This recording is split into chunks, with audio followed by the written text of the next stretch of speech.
Good evening and welcome to Targeted Massachusetts Northeast Conference. My name is Frank Allen. I will be your host this evening, and we're off to a great Wednesday evening. Katie, our guest, will probably be with us around 9:15 if she's not with us already, and she has a very interesting story to tell about her targeting. And as far as announcements in the neighborhood, Ella is moving to Proteon because she has had difficulty with YouTube in the fact that your followers immediately drop to 50%. I don't know what her situation is in subscribers, but that's the situation that I've been seeing. All of a sudden, one day, bang, they're gone. And I've been seeing videos disappear on YouTube as well. But Targeted Massachusetts is on Proteon already. We are on BitChute already. We are on Brighteon already. And I just wanted to make that known. If anybody would like the link to Ella's Proteon account, it's in the update that I just emailed to you guys, and you'll be able to find it there and find her. And as for myself, I have a new radio premiere. January the 31st at 8 p.m. That will be a Sunday, and I will be on Revolution Radio from 8 p.m. to 10 p.m. every Sunday night. So, love to have you. The first night we are going to have Karen Stewart, Midge Mathis, and Ella Free as guests, and we are going to do a roundtable discussion. So that should be fun. And I haven't put in a call to Catherine Horton yet, but I intend to, and we'll see if we can get her to join in as well. So it should be fun. I finally got 2 hours, and I've been really eager to get a 2-hour radio broadcast. RBM was just a drudgery because it was every night for an hour, packed with commercials, and you could barely get through your material before it was time to end the broadcast. So now we have 2 hours, finally. And as I've said, it's 8 p.m. Eastern to 10 p.m., and that will be a Sunday evening. And I'll have details for you probably, I don't know, by Friday, I would think. And we've got a good crew. We've got Name, Anonymous, Jesse Call, Setsa, Candace, Scylla, Hepcat, and our guest. Now, let me see if I get this right. Katie Pietrus. Is that right, Katie? I think it is. And we've got Z and 2 more Anonymouses and Land of the Lakes. And we are at 13, and it's 8:58, so I'm sure that will go up. You're welcome to ask questions now or whatever. There must be somebody out there with a question or something to say. This is the low-tech Anonymous Mouse. Is there a number to dial in to listen to Revolution Radio programs? Sure. I will get that information. It will be readily available to you. I will have all of the information because I will be in Studio B, first of all, and I don't have the information yet. But I will have it by Friday. Thank you, sir. Yeah, this is low tech, and no email, no smartphone. I'm dialing in on a really dumb phone. So thank you. Yeah, certainly. Yeah, not a problem. Yeah, you're more than welcome. And I have to see how everything is broken down there. But I'll be getting Revolution Radio education session 101 here shortly. So, but it is, as I've said, January the 31st on a Sunday, 8 p.m. to 10 p.m. and every Sunday thereafter, and it should be great. Anybody that would like to be a guest to share their story on there, all you have to do is write me at frank@targetedmassachusetts.org or frank@aihr.foundation, which is the Allen Institute. Either one will work. I'm going to represent both groups on there, so there'll be a lot of human rights discussions. There'll be a lot of correlation between the United States and the United Nations, why the U.S. won't sign on and become part of some of these torture, what would you call them, laws. The U.S. refuses to abide by the UN's laws. So, in order for you to receive any type of service from the United Nations, you have to move to another country that has accepted their laws. And their general laws on torture prohibit it altogether.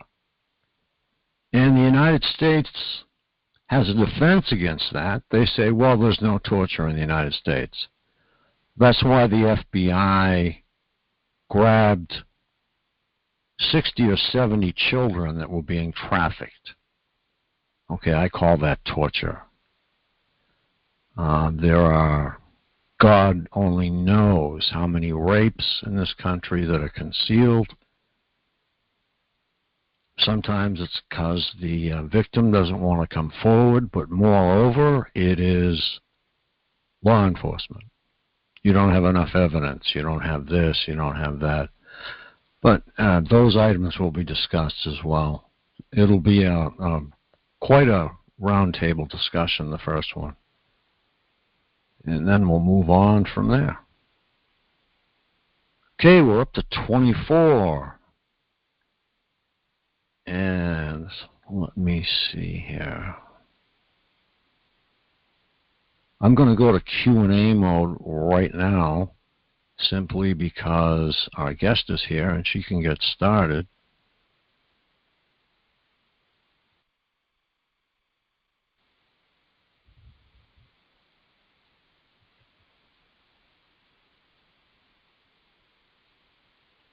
Okay, Catherine, are you unmuted? Let's see here.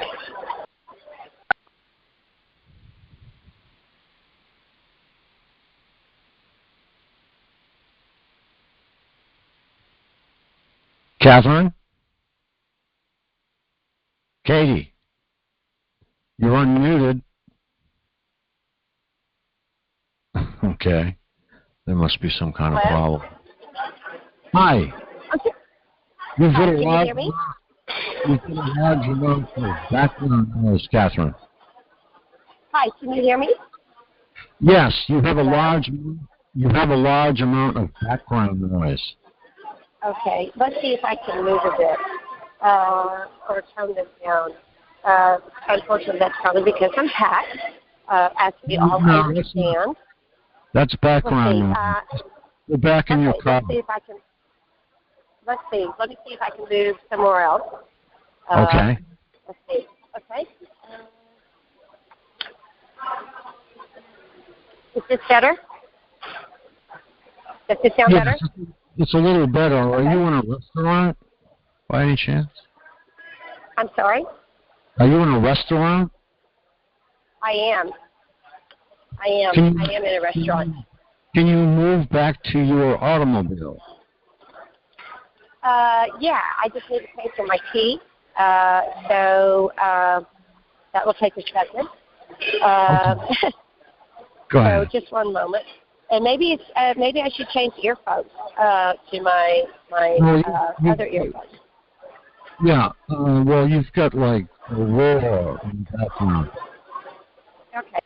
2 seconds. Let me just pay for my tea, and then we'll get this started. I apologize that I'm being late. I did not realize there would be background.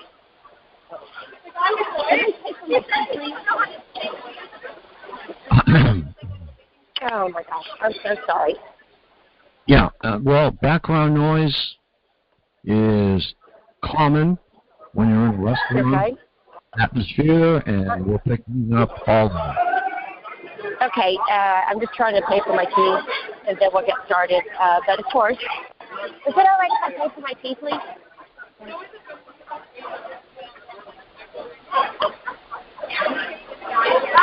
I don't know what that means. That's fine. Let's just. I'll come back in. I'll come back in, and I've got to do this interview, and then I'll come back in. Okay. Love y'all. Thank you. Okay, I'm walking. Someone pay for my tea for me. Okay. Oh, well, this is supposed to be professional, but it doesn't sound very professional right now. So we'll get there. This adds. Okay, so I'm walking. I'll be back in here. Okay, this adds to. How is this? How is this? Is this better? That's fine. Is that your car or your room or? I'm actually standing outside in the parking lot. Okay, well that's not going to be good for you because you're going to be standing up the whole time. So why don't you get probably in your car and just warm it up every once in a while. Okay. Traditionally sitting in my car, I'm a pretty bad sitting duck, but certainly. Okay. All right. I can probably go find somewhere more quiet, but yes, we will do that. So hello, everyone, and hi, Frank. Thank you so much for having me on this evening. It's an honor to finally get through. Let's see if this works. Okay, I'm in my car. Okay, you're fine. No noise. Okay, no back. perfect. Okay. Try not to talk over me. I will try not to talk over you. And okay, great. That way, there we can proceed. So, where would you like to start? Do people want to know how I became a targeted individual or my background of who I am? Yeah. Why don't you give us a little background as to who you are and what you did for yeah. Well, before, like probably all of us, I was an extremely outgoing, happy-go-lucky, successful woman. I was happily married, and I had everything at my fingertips. I graduated abroad at university, and looking back, that's when I got targeted. I'm from Texas, and I graduated in London, England, and lived there for 10 years. I became a journalist for CNN in London, and then my work visa had to be changed, which is part of my targeting, which I did not realize at the time. And the government came to me, the UK government, said, you cannot stay in the media. It's considered an entertainment field. Would you like to become a high school English teacher with all your journalism? And I go, great. So we made an agreement, and they were willing to pay me what I was being paid as a journalist. And I was straight out of university, and I was getting paid $375 a day to be a high school English teacher, which is a lot of money, which was a good living for a new college student. And I loved being a teacher. And I ended up staying at the school for 4 years. Got married. Life was amazing. In 2006, my mother got breast cancer. which now we can look back, and she was being attacked by my targeters. My whole family's been targeted. And so my mom asked me to come back. So I came back with my husband, and we started going through the immigration process. It should have taken 2 years. It took 8 years. And my life got destroyed completely. My gang stalkers consist of a man named Jeff Brady. He poses as a journalist on a radio station called WBA Pacifica. So I urge anyone, and I have my facts, and they're in 5 safety deposit boxes between Louisiana and Texas with the proof. Do not do an interview with this man. This is how they run their broadcast. He has another production company called Jeff Brady Productions, and I don't mean to sound like I'm swearing, but this is the name of the production company. It's called Fucked Productions, Fuhkted, with the word emphasized on TED, TEDD. And he has another one called Sickness Radio, and these are all ways to run the EMF broadcast on us to be harmed. But getting back to me, my life was wonderful. So I came back. My mother made it through her breast cancer surgery like a trooper. She's stronger. She became stronger than she ever been. And I decided to go into the automotive industry. There weren't any women, and I needed to buy a car, and I didn't want to stay here long. I knew I wasn't supposed to stay in the States. And my parents persuaded me to stay because they fell in love with my husband, and, they said, oh, you've been gone for over 10 years. Please come back and stay, be close to the family. So I ended up moving to a city called Boerne, Texas, which is right out of San Antonio, Texas, Boerne, which is the hill country, and it's a nicer than average area. It's of Texas, and it's a quaint town. And I started working for Toyota, and I worked my way up very quickly. I started out as a sales consultant, and within 2 weeks I sold 17 cars, didn't know a Corolla from a Tundra, and worked my way up very quickly and became the #1 equity manager in the nation. So I had all the name brand manufacturers headhunting for me, Mercedes-Benz, Infiniti, you name it, they were looking at me. And when my targeting started getting very heavy was when Mercedes-Benz started headhunting me. And then I didn't know at the time I was being targeted. And all of a sudden, like overnight, my life became where everybody was getting annoyed, irritated, the whole town. It was very, very strange. People started acting different. People were angry, started disliking you, started changing everything. And then something happened to me which made me feel very heavy and lethargic. That's the only way I can put my finger on it. And I gained weight like overnight. And then my marriage started dissolving. We just started bickering, and for out of the blue, everything was a constant irritation. And that's when I really started getting targeted, and my marriage got destroyed. And immigration had a big part of that too, which I think has to do with the government and getting into the gang stalking.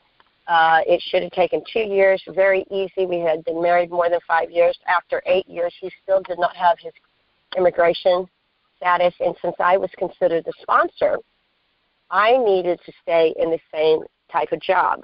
So I could stay in management and I could switch brands, but I couldn't go to a different job. So that was very stressful for me, and I was working an average of 80 hours a week, 6 days a week. No nights, no weekends, no holidays, and I just worked like a maniac. I ended up separating from my husband and moving to Houston, and to an area which is very pretty called Bel Air, Texas. And Mercedes-Benz approached me and said, "You're the #1 equity manager in the nation. Why not come work for the #1 dealership in the nation?" And I just saw stars in my eyes, and I go, "My goodness, I've hit the jackpot. I finally have worked my way up where I'm going to have a really great job." So I went to Mercedes-Benz. Within 2 weeks that I moved to Houston, my house started getting broken into. My car started getting broken into. And at first, I kind of sloughed it off, and you're like, okay, things happen. Then my bank account, then my identity got stolen, and everything started just snowballing. And every which way I was turning, the cards were set against me. Now, I did not have the direct energy weaponry on me yet, but my phone was constantly being hacked nonstop. So I went to the police, and I said, I think I might have a stalker. What can I do for you to help me? And they sloughed me off. They said, oh, well, have you seen what they look like? And I'm like, no, but my phone is hacked, and I can show you what's going on. And they didn't take any interest. So I just kind of set it aside. They say, once you see this person face-to-face, then come back, and then we can help you get a restraining order. Well, I never saw anybody. And then with each day, it was like all of a sudden it was like, bam. It's just like you turn the water faucet on. My whole life just started dissolving. I lost my job because I got laid off. Got another job, got laid off. All of a sudden, everything's starting to be turned against me in my work. Now, I had a stellar, golden, sterling work reputation. I never did anything wrong, never broke the law. And all of a sudden, things were just getting complaints or bad reviews, or it was just so out of the blue. And I started just getting angry all the time at everybody, just completely heated. At the time, I didn't know that there was a software that could go through people to make him angry, irritated, agitated, to be put against someone. So things were being put against. And then all of a sudden one day, out of the blue, I was trying to look for a job, and just this voice came through.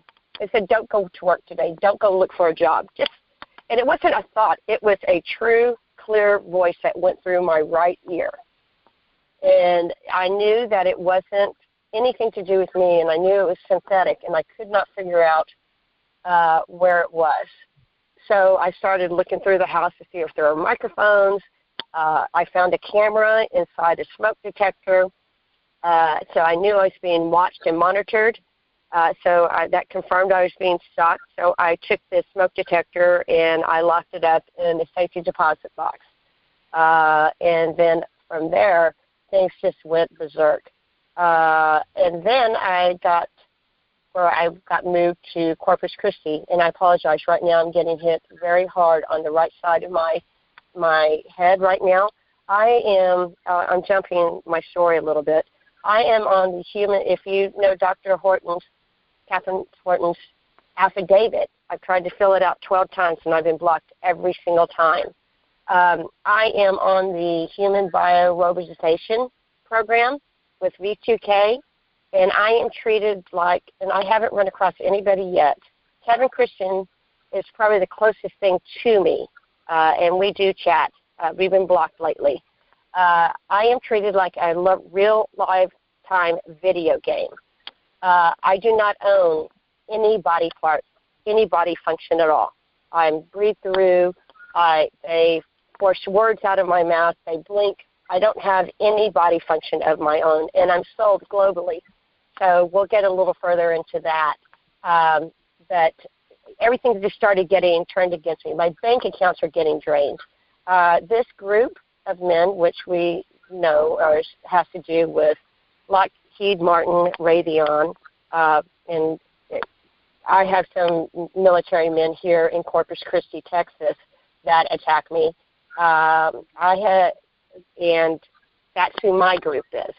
But I am very much like Dr. Catherine Horton, Dr. Millicent Black with all the implants, and then Kevin Christian. So I'm a very unusual case.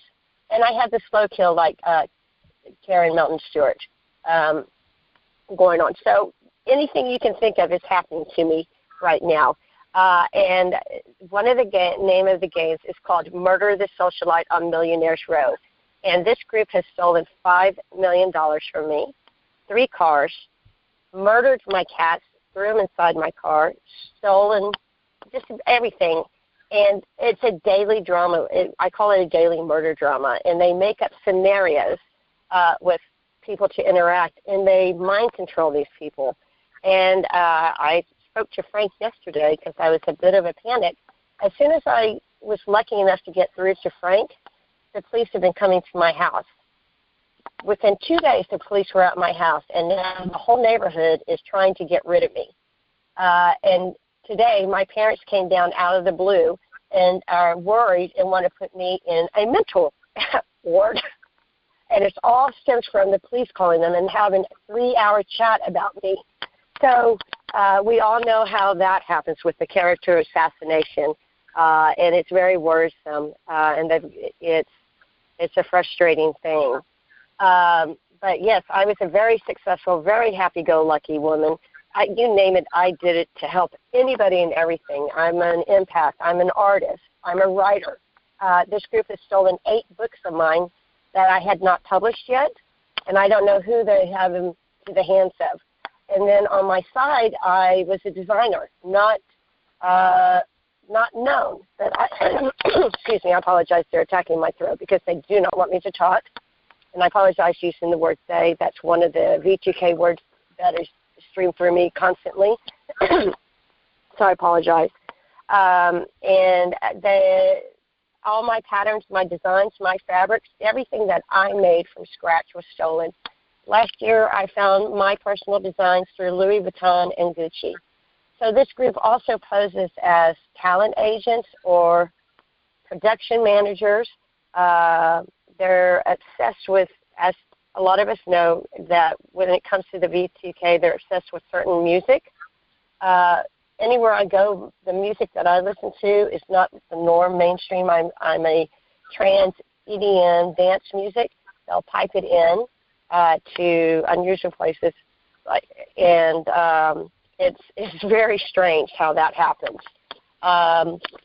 This group is very, very harsh and cruel. Everybody I know has been harmed, either in a bad car wreck, in a fire. Their backs have been broken. Their legs have been broken. And with the film technology, which I would like y'all's help on telling me what that's called, where they run the movies through your eyes, I see them 24/7, and both, not just one. And I actually get to see what they're looking at on like different computer screens, if that makes sense. It's not like they go and take a memory of a movie. I'm getting to see like what they're doing, watching other TIs or other people, other targets that they're going to harm.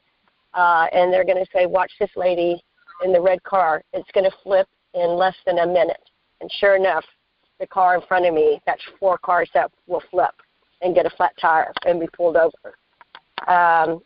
This is an extremely violent group.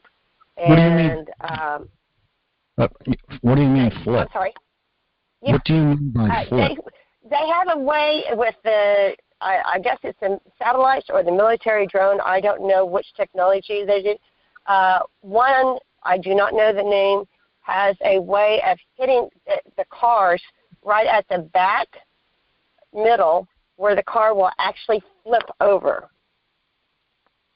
And it's like, I don't know, they have a technique where they can physically hit the tire blows, and the car flips. And I have seen at least 10 cars flip over on highways in the past 3 years. I actually saw a woman in a white van where she had a baby in the back, not a new baby, probably 2 or 3 year old. Her eyes were rolling back in the back of her head, and I'm not a doctor, but I swear to God, they were using direct energy weapon on her, stinging her with that car upside down. The way she was moving, I have seen so many times on targeted people where they're attacking our bodies. And that was one of the most heartbreaking things for me to be forced to watch. I get to see a lot of devastation. There's a lot of death around me. And it's everything that goes against me, I'm living in, as many of us are. And I'm a very unusual case because I am treated like a video game, and it's like a horror video game. And they can, whatever technology, and this is where I would love the audience to help me, or you, Frank. This group, whatever technology they have me, they can physically pick me up off the ground. And I don't know what that is. They can move me across the bed. That may be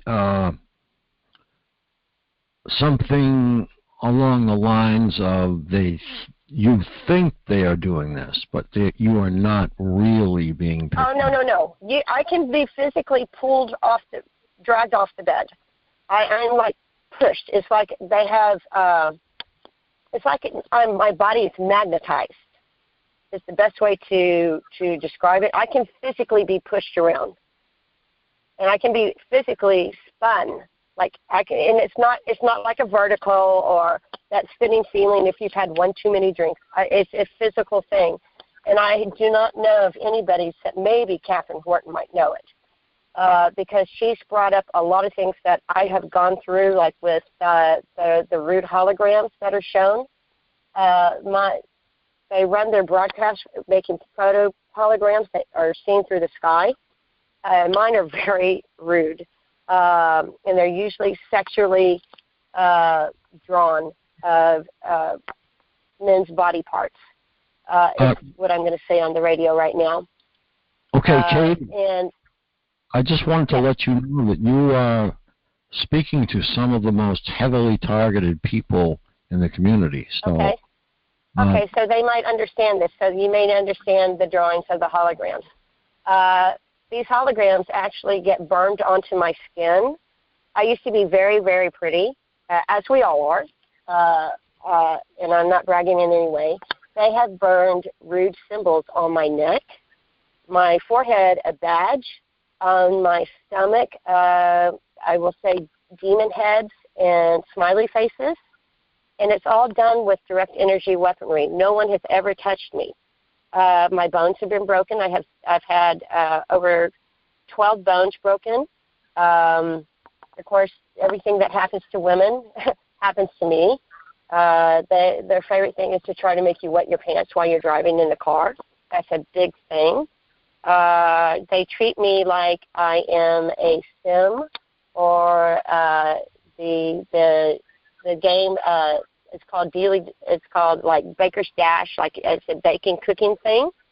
I am actually tied into games, which maybe all of us are. I don't know. The links are all tied into like games and videos, and that's how they hide this Pandora, and that's how they hide how they get in the technology onto me. And I'm very equivalent to the little girl. Y'all probably, since I'm talking to heavily targeted people, which I'm very excited to get to talk to. I desperately need to talk to other people that are going through things that I'm going through. I'm very much like the little girl, which you may know about, that sadly passed away, the 12-year-old girl from Japan that was microwaved by the satellites, and they didn't know what happened to her till afterwards.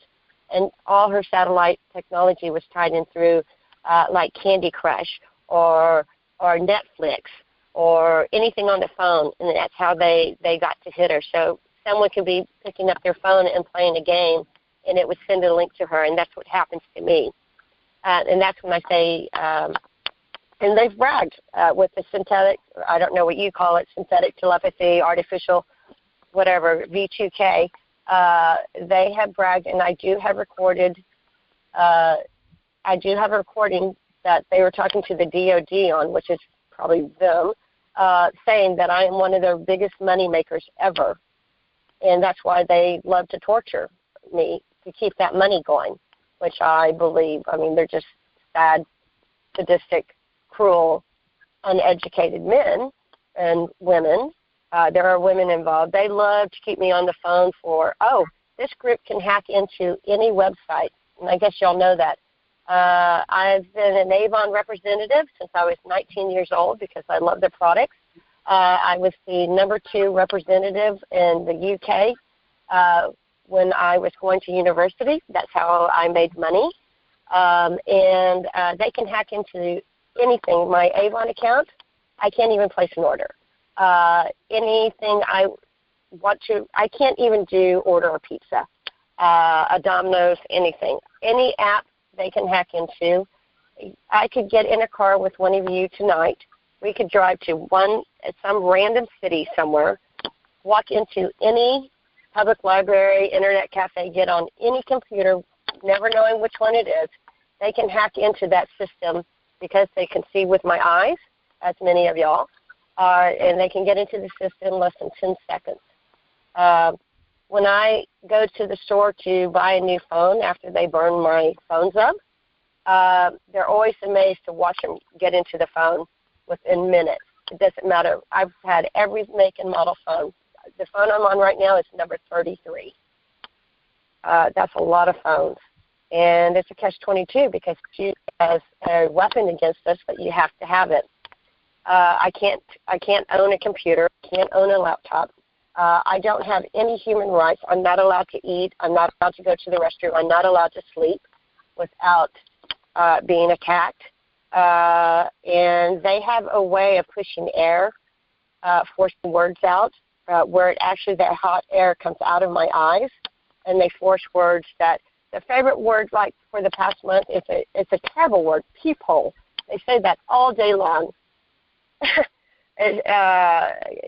The cynicism that they say, we've all heard, like, they've gone through where they do the blanket of, like, blatantly obvious ideology. We know all these words that many V2K people can hear. Then they say nothing but rude, disgusting things that I'm not comfortable. I would never say in my daily vocabulary. And they love to force these words out so badly that my ribs have been cracked probably over 5 times, maybe more. Everything that I've gotten, having to show X-rays, has been stolen. My MRI was because it was in San Antonio, Texas. They got into the system and they made it so it was unlegible to read. So you couldn't put it in any computer. And I paid for that out cash. That was a lot of money. Something I do want to ask, I know I'm jumping around, but I don't want to forget it. My blood, when I get burned or a cut, as soon as it touches the air, it turns to powder. And I also constantly have bubbles come out in my skin and my scalp. So that's something I would like to find out about. I have not learned what that is yet and how I can fix that. So that's something that I would like to learn about. But if you have seen Dr. Catherine Horton's affidavit, everything on there is me to a T. Alice in Wonderland, the biorepresentation, the attacking of the bones, walking through me, eating through me, breathing through me. It's everything. And the point with this group, what I have seen consistently, is they love to break people's backs. Getting back to about hacking, James Fetzer had I don't know if anybody listened to it in January, a false flags conference. My group hacked into that whole conference, 2-day conference. That's how bad this group is. And one question I would love to ask is, how can we accidentally go find these computers and accidentally get them shut down by an accidental fire or an accidental, I don't know. Has anybody thought of that? They're quite happy to destroy us. Why can't we go find where their main computer is and accidentally have a problem with it as a group where it can be an illegal loophole? I'm sure. I thought. Am I saying that correctly so everybody understands to go destroy it, but do it in a way that it's still legal? I mean, how are these broadcasts? How are these weapons allowed on us, and all our rights are taken away? How come we can't just? There's a lot of us that are smart, we're talented, we're educated. How can we not go as a group and go do something without it being where we're not going in like bombers or or sabotaging it, but we can figure out a way to accidentally get it shut down or catch on fire. An illegal. Yeah. Katie, you have a question from. Oh, I do. Oh, great. Newark, New Jersey. Hello. Yes, hi. I'm from New Jersey. Hi. I've been a TI for a long time. And everything that you're saying, I agree with. Some things I disagree with. But I'm in New Jersey, and it's really hard. I don't really trust the talk show. The reason why I like it and I don't like it is because the fact you don't have – anyone can get on the line, and you don't have any protection. You have no protection. And I believe it's FBI agents. I believe it's FBI agents. I believe it's cops. I believe also it's the community. And I feel like just give me 1 second. I don't want to talk that much. Just give me 1 second because I want to listen to you guys. But it's no protection because the community gets a chance to get on this phone and get information, and the protection that talk show gives us to protect ourselves daily, a community gets it and uses it against you. I am up against a whole bunch of crap, and it doesn't feel good. It doesn't feel. Sometimes you feel like you're in a nervous breakdown. Sometimes you feel like you're not in a nervous breakdown. It used to be someone online from California, and she has. I cannot remember her. I've lost a lot of documents. I mean, my case is superb, but I've lost a lot of documents, and I never really heard about Frank, but someone had told me about him, and they said try his line. But it's the devil from hell. You feel? I mean, I've had so much taken from me. I understand everything you're saying. Yeah. It is hard every day. No. It's hard. It can take with the I totally agree with everything you're saying. It can take up to 5 hours for me to get dressed with the way that they electrocute me and spin me. They have me on some kind of software that spins me like in dance movements because I don't have any control of my. Yeah. So yeah. And it's FBI. It is police. It is InfraGard. It is the lowest form of human beings ever. And it's Lockheed Martin. It's Raytheon. It's a bit of everything. But from my understanding, NSA definitely out of Texas. Yeah, from my understanding, I thought the only people that have access is you have to be contracted through the government. It's agencies, government contractors, and you have to have some type of clearance to get the information. But I do believe it's illegal agencies, illegal contractors that get access to it, black marketed. But I've been electrocuted too. I was with PI yesterday. A lot of people know her. Her name is Jamie. And she actually came to see me. John, the technology, he came to see me too. I mean, I showed them. I mean, it burnt me. It lasered me. It electrocuted me up my left side. They totally disfigured my body. They cloned me. There's no way to report it. It's no way. There's no way to. You can't go to the police. Yeah, as soon as the police found out by hacking my phone or one of my game stalkers, I talked to Frank. The police have been at my door trying to take me to a mental ward now, and the whole neighborhood is in uproar. They spread this poison through. So yes, I know. I feel for you, and I'm sorry you're going through this. You don't deserve it. And anything I can help you with. And you have to be careful with the cops because they do body modification on me. They do V2K. What is it? Behavior modification is the devil from hell because you have to keep a record with you. You can't let anyone see it. If you look at a regular person in the street, you would think they're mentally ill. But there's a way to prove it. I went downtown Newark to the federal building, and they had someone that was actually mentally ill. This person is really mentally ill, but they followed me to try to get a case. So you up against stuff like that too when you're not mentally ill, but they are, but they're trying to get a case. Okay, we don't have all the time in the world. We have a lot. I'd like to get to the next individual with a question, and Okay. that would be Richard from North Carolina. Thank you very much, Hi, DJ. Thank you, DJ.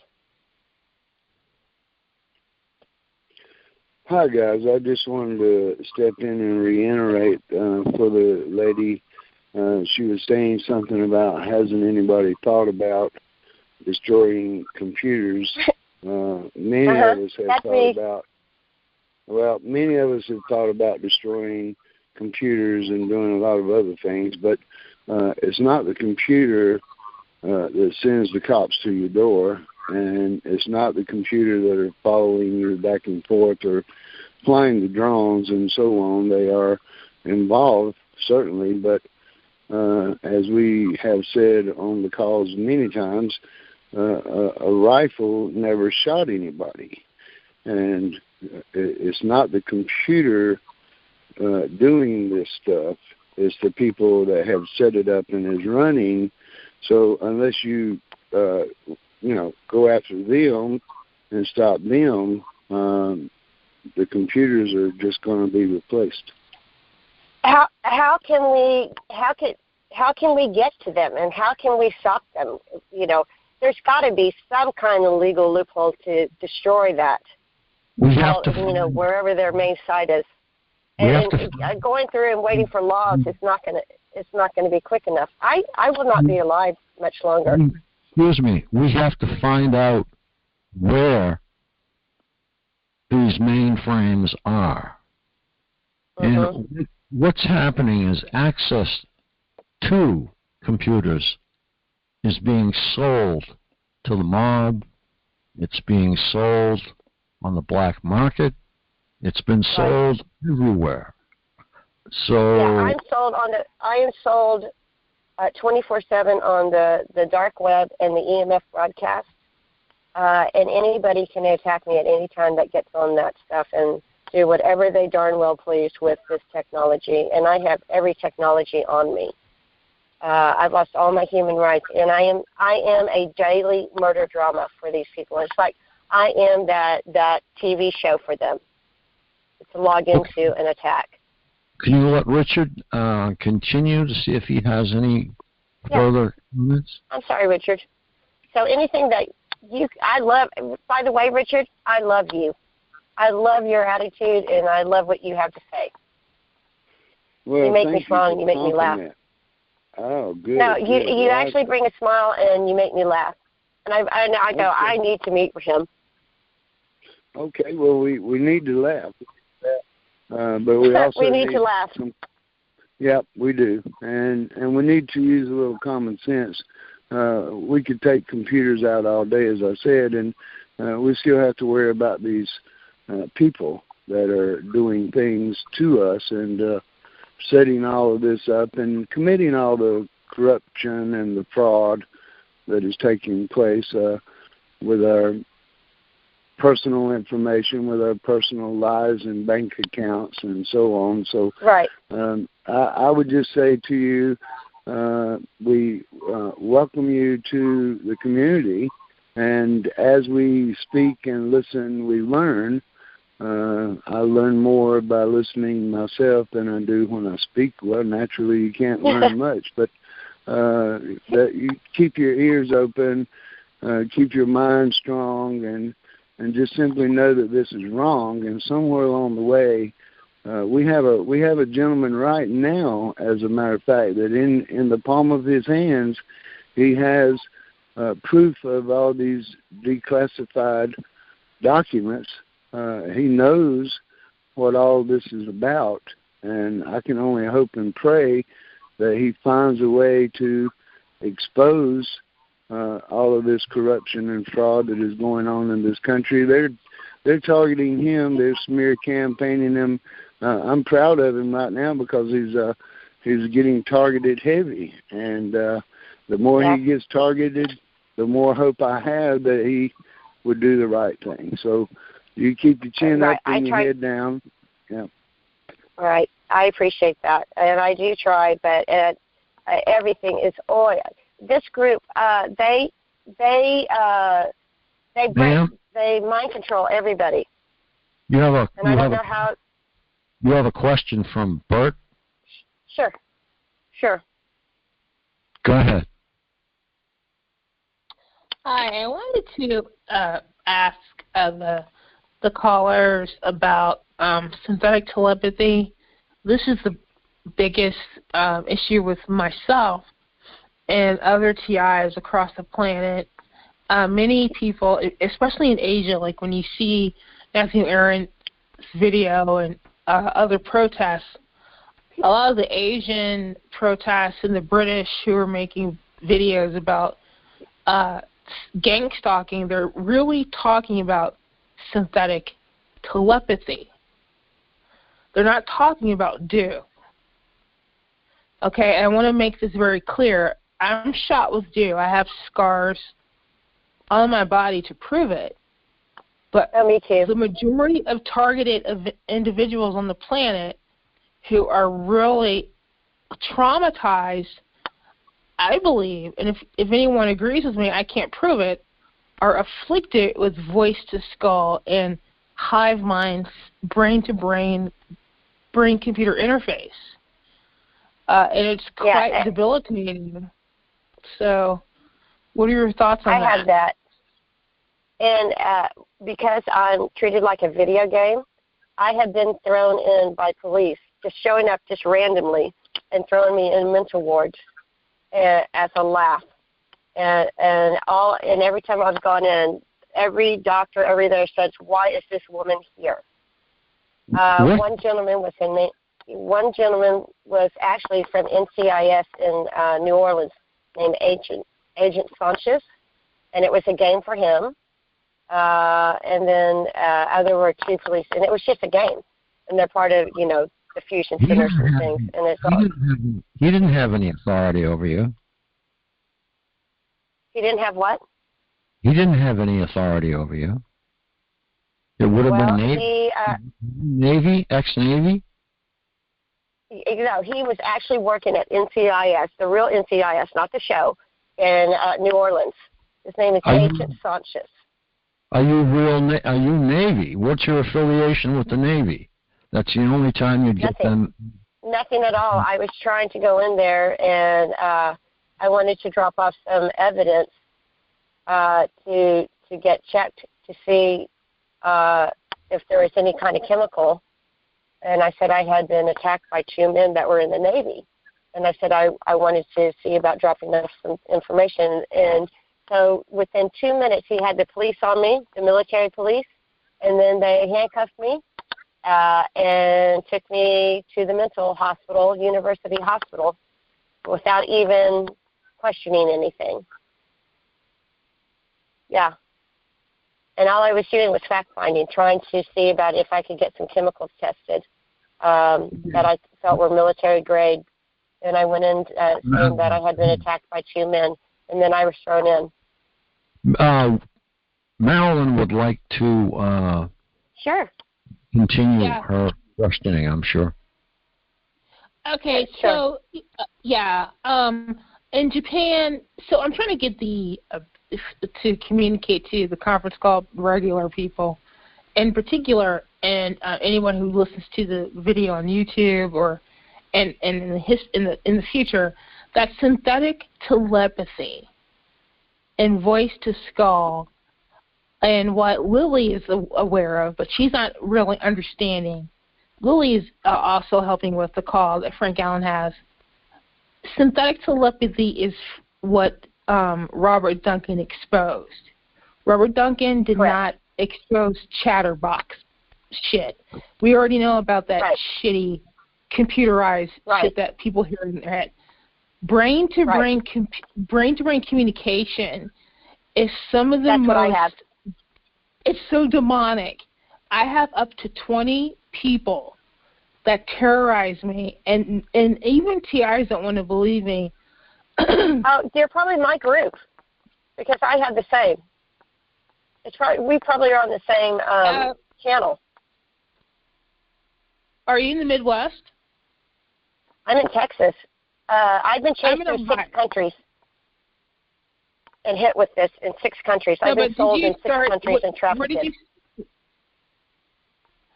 Okay, so what state did you start in? I started in Texas. Texas. Well, okay, but I was targeted probably from Texas and then in England, and then Ireland and South Africa. Right. And Switzerland. So did you hear the same people in the Dominican Republic? Countries?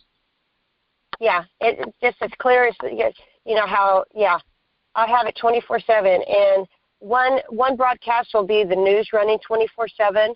Then I'll have one that says, you know, I'm going to murder you and gouge your eyes out and all that stupid stuff. And then do you hear I'm people from the countries that you visited? No, it's all American. This is all American. So when I'm in South Africa, it doesn't go into Afrikaans. When I'm in Britain, it doesn't turn into a UK voice, which they do have for the UK.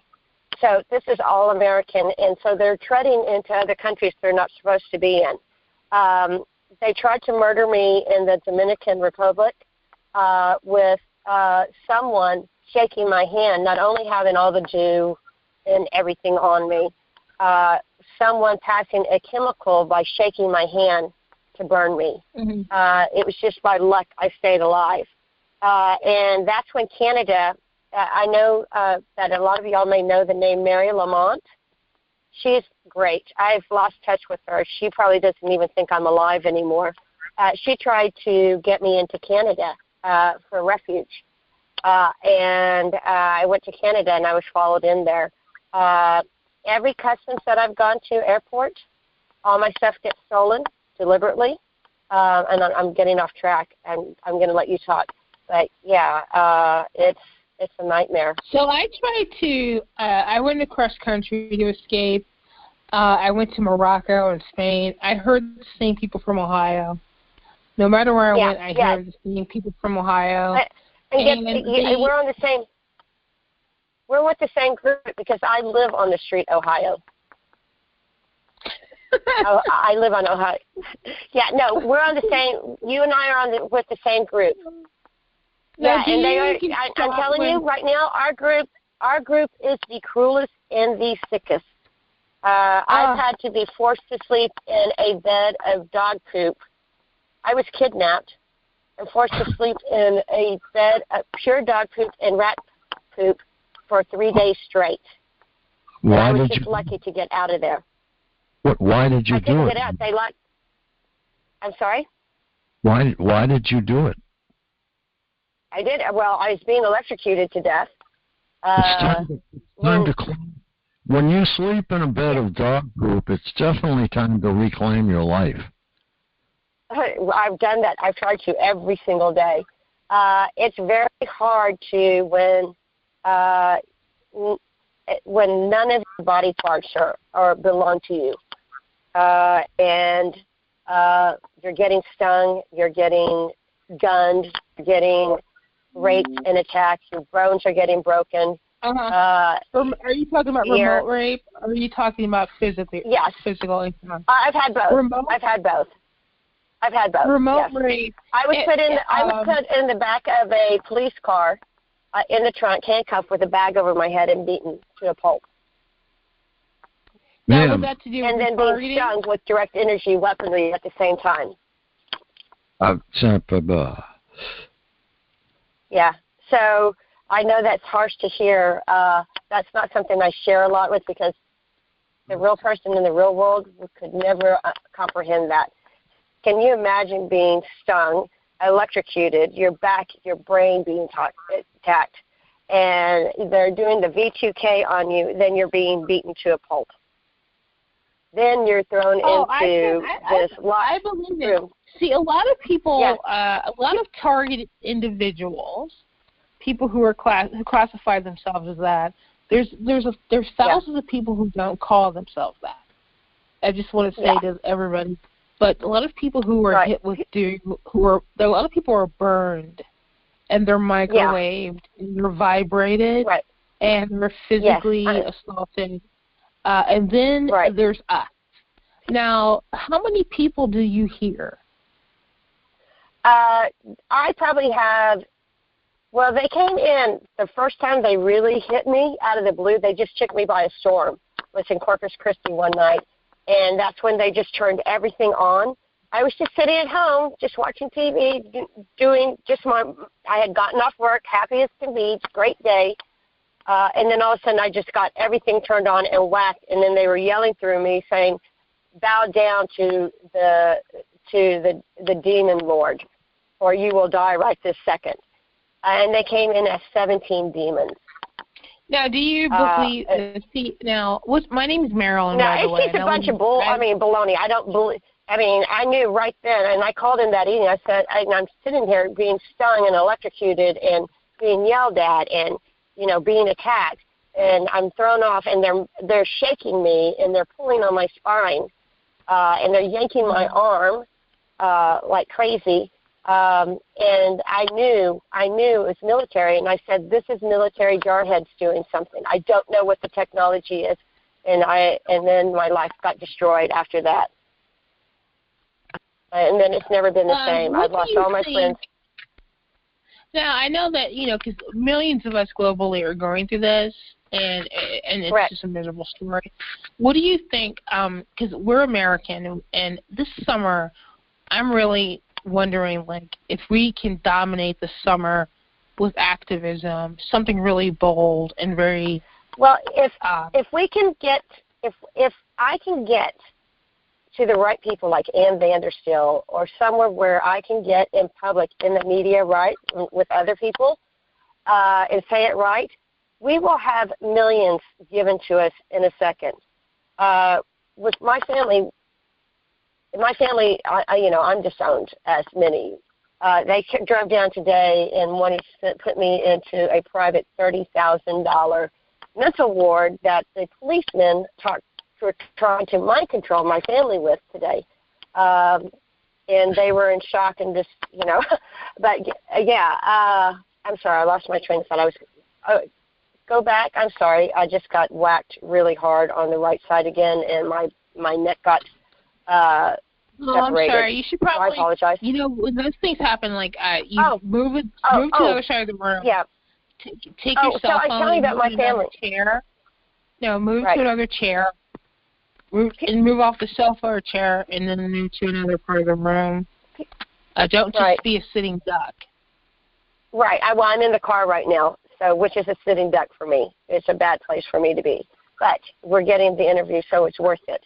Oh, but what I wanted to say, if I can get to the right people, since I was a journalist, since I was a public relations manager, since I was a writer, since I used to be in the public eye as a public speaker, with my family's clout and the people I work for, if they truly understood this in a way that they could absorb it, money would be given to us immediately, and this stuff would stop. I was telling Frank, is a neurosurgeon. My family works in the Capitol, in the hospital. My billionaires, and I'm not to let you know. Stay in one place, Katie, because you're fading in and out. Okay, I'm still sitting in the car. There's 3 cars sitting around me, and they're just sitting here. So it's probably my gang stalkers trying to. We could have so much money given to us to stop it and to let people be aware and learn. It would be given to us in a matter of days. Well, let me ask you this, Katie. And I can't even get help. Money, even if we got money, Katie, just, kind of relax, try to relax. I know it's really hard to be targeted. Yeah, I'm being yanked and pulled. Take a deep breath. Take a deep breath. Yeah. But so I wonder for all of us, because there's a whole country of us, and there are a lot of people who are like us. This summer, if we prepared to have a protest, I just I don't want to hear about Black Lives Matter.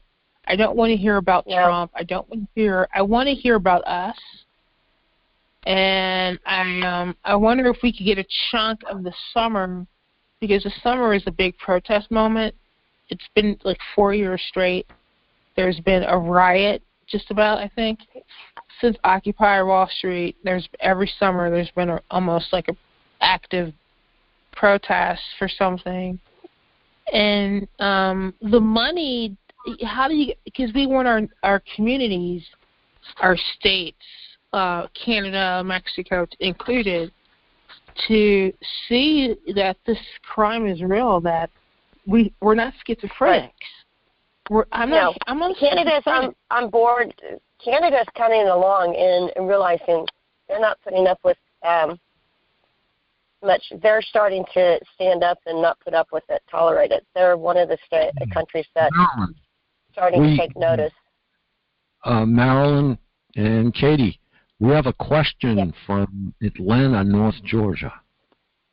Okay, great. I know there's a lot of TIs in Atlanta. That's where my friend Kevin Christian lives, and that's where a lot of our gang stalkers are in Atlanta. Yeah. Hi, Frank. It's Carol Ann, and I just want to.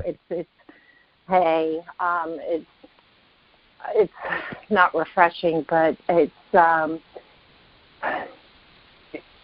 I have so many of the same targeting. The gaming, which is amazing. That you are stalked and you feel like you're in virtual games. I am. Yeah, I'm an actual game. Yes. So if you're like that, thank God I finally met someone. I thought I'm the only one. One of the worst ones that I experienced is I'm a voodoo doll. They have a game out there, and I get pins stuck in my eyes. Someone told me that I was discussed about they call it psycho porn. I don't know if that's a real legit. I'm anally raped. 3 days ago, it was 48 hours of anal rape. I have cadmium poisoning, and I also have arsenic poisoning. Me too. It's the same group. We're the same group. The state of Georgia is now involved.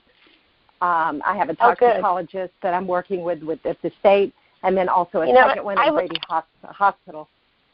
So I would love to come visit you if I could get the money. We could talk because just being on hold to talk to you, to ask a question, it's like I'm being I feel like I've got a laser on my stomach. What they're doing right now is they're twisting my neck and popping the point is to break my neck at the base of my spine and collapse my spine. I've never heard anybody else say that they were in a game, that they were and I'm a game. I'm a human sim. Yeah. Yeah, I am a human game, and there's so many games out there that I know popular ones. Murder the Socialite on Millionaire's Row. Also, Red Room on the black market. I mean, on the dark web, people can buy memberships of and torture people. And so I am in it's called Red Room. People can buy I'm probably in a red room too. Go into this red room, and let me finish. Go into this red room, and they can decide how they want to torture me, whether it be raping me, burning me, however it is. And people you can buy a spot. I'm the same way. Do you find that your times like, at 3:30 this is going to happen, or 2:00 p.m. this is going to happen? It's on a very military time and a very radio time. The night crew is the worst. They are nefarious. Yeah. They are brutal. Right. It's almost like I think they're meth heads. I call them meth heads. It's our same crew. We're in the same group. Weekends. It's almost like they have gaming tournaments on the weekends. Oh yeah, Friday. Yeah. You and I are the same thing. Well, let me just say this: it's MK Ultra. It's mind control, because in the morning, first thing in the morning, it's we're so sorry. We're going to let you out of this. We're deprogramming you. Oh. So what they do is they set you up to make you think, okay, I'm getting out of this, and it's a whole roller coaster of mind manipulation, of building you up to think you're going to be free, and then by noon it starts again, the torture. So it's that's my very first year. My very first year, it was like that. But now it's just pure torture 24/7. There's no niceness at all. It's just meaner and meaner and meaner. Lori would like to ask a question. Okay. I'm gonna mute now. But stay. I need to get your number and contact. So we need to definitely chat. Hey, can you hear me? Okay. Hello. Go ahead, Lori. Hi. Hey, this is Lori from Florida. I came in late, Hi, so Lori. I've just caught the last 5 or so minutes, I guess, and I only realized I've been a target individual now, apparently since at least 2009-ish, but only realized it just over 3 months ago. I didn't know what was happening as far as a name for it, but anyways, I have realized that, people not only have their cell phones and, the regular gang stalking, but, they are intentionally doing stuff to me. I don't necessarily know if it's a game or whatever it is, but I know they are actually doing this actively, and I am extremely heavily stalked. So what did you say the sites were again of the game that you, as far as mine are, some of them are called Murder the Socialite on Millionaire's Row, because I was a millionaire socialite. So they wanted to the point is to destroy someone that was very popular, very sweet, very good, and to murder her and to take everything away from me and have my family think that I just lost the plot. Beat the bitch to death, kill Philly is one. Shake the baby to death, and that's a real popular one, because what they're doing is they're breaking the base of my neck at my spine, shatter my teeth. It's burn my hair. I don't know all the names of them, but those are them. Demise. And they pay a word. It's called Demise of Katie Petersath, my name, but it's dim eyes, D-I-M, like knock my eyes out. They hold my eyes, they pierce my eyes, they bubble my eyes, they burn my eyes. So that's one. That's a game. Well, for one, I'm so sorry. I feel for you, I really do. But I feel for all of y'all. Right, I'm just curious. I feel sorry for you, because Florida is one of the hardest hit states. Oh my God! I mean, there's for targeting. Evil is not even the word. But no, but yeah, evil is not. I mean, I knew. I literally had to go to the ER, and there was people. They put me in a room, and the things they were saying as whatever they were punching on their phone, and then, they would have that evil laugh as I'm, suffering whatever they input, and it's the Twilight Zone from hell. Really doesn't even cover it really, but and with my group, they go around, and this is how they make their money, like the games, the daily murder skits, and then they pose as doctors, they pose as ambulance, they pose as nurses, they do the real life performance. So if I go into a hospital, none of them are real. They're all going in. It's already preset. I mean, they push me. I haven't been into the hospital in over a year. Well, that would make sense because of what transpired the entire time. So exactly. Yeah. Okay. I call this group the Lie Steal Murder Group, and that's all they do. They lie, they steal your life, and they murder all day long. Yeah. I have probably witnessed, honestly. And I was a little conservative at the beginning, but now that I'm starting to learn that I'm in a community of people like me, I'm going to open up a little more. They run the real-time movie film, I don't know what it's called, through both of my eyes nonstop. And what I see is horrific. but it's usually what they're doing to other TIs. It's not made up old films or cartoons or anything. It's they film it and then they run it to me, and it's lifetime. Like it's happening. Like I can see a lady in Nebraska being harmed. I have witnessed 25 murders. 3 women between Texas and Louisiana, and maybe some of you may know these people, which would be very nice to get peace of mind that their loved ones know what happened to them. This group is so sad that they leave them deaf, blind, and mute, and they've thrown 3 women on the side of the road that were alive but couldn't speak, couldn't see, and couldn't hear.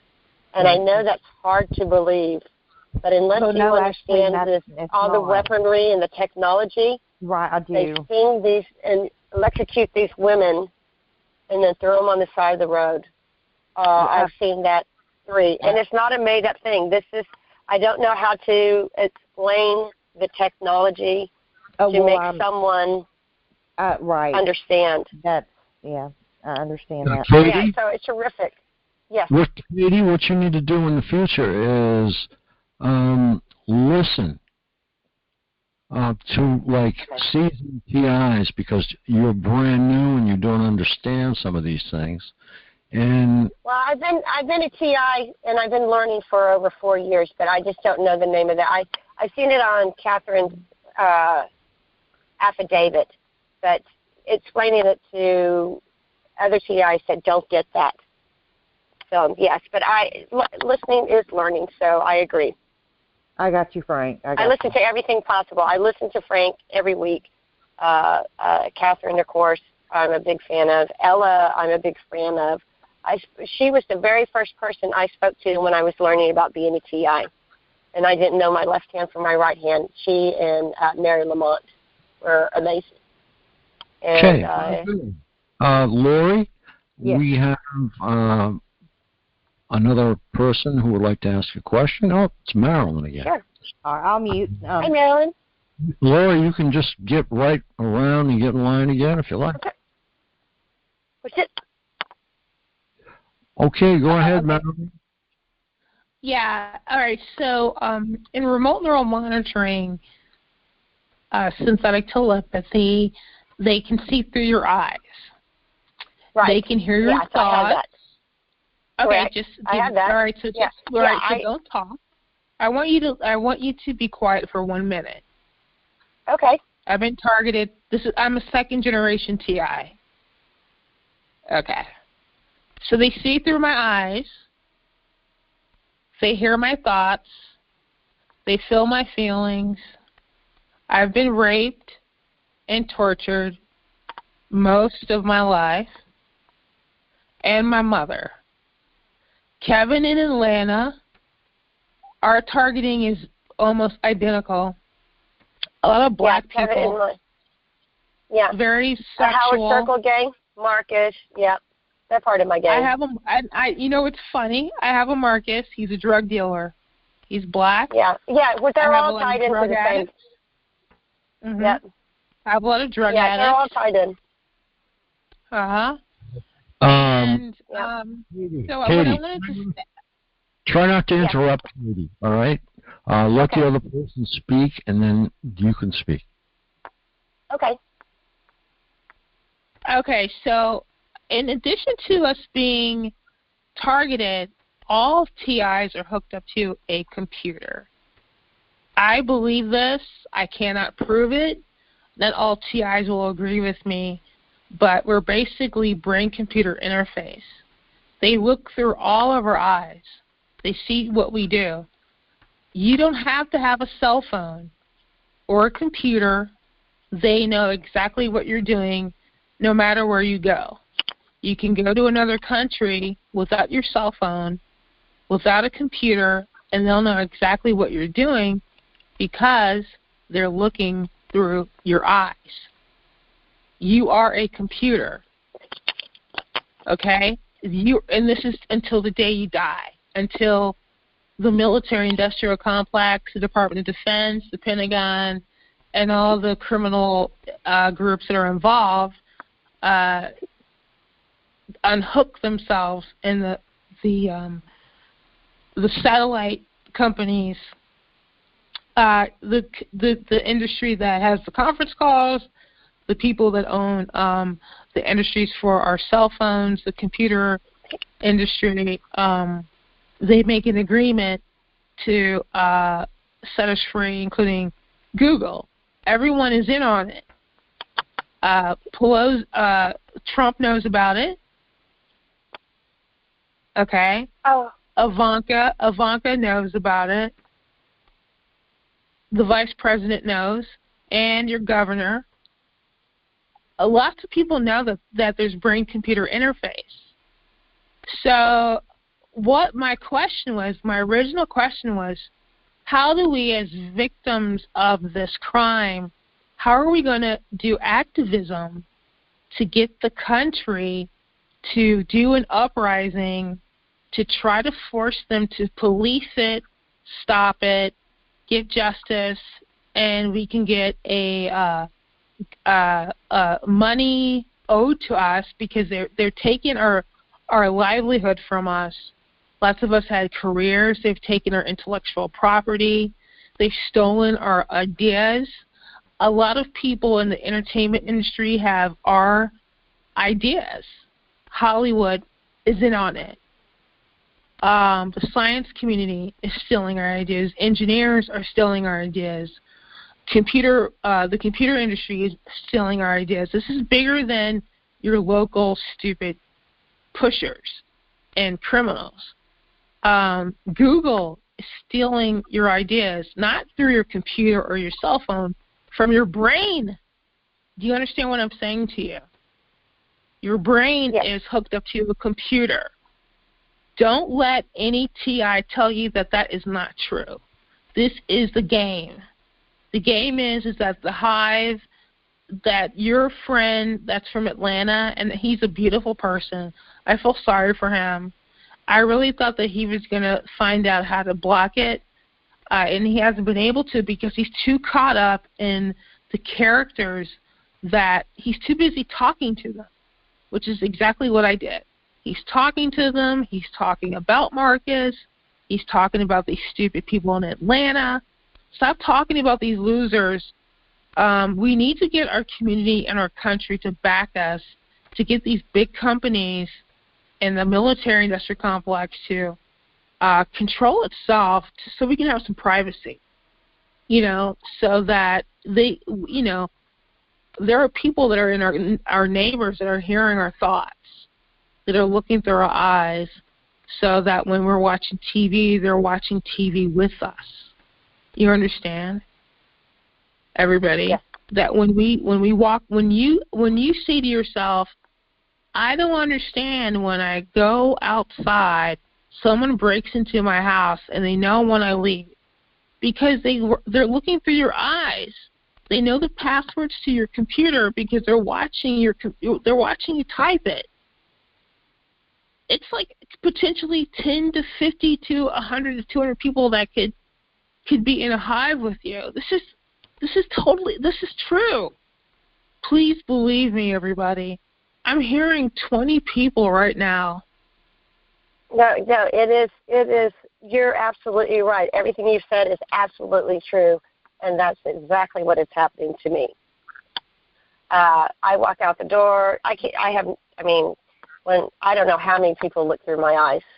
I don't know how many people run the movies. I don't know how, but it's a lot. I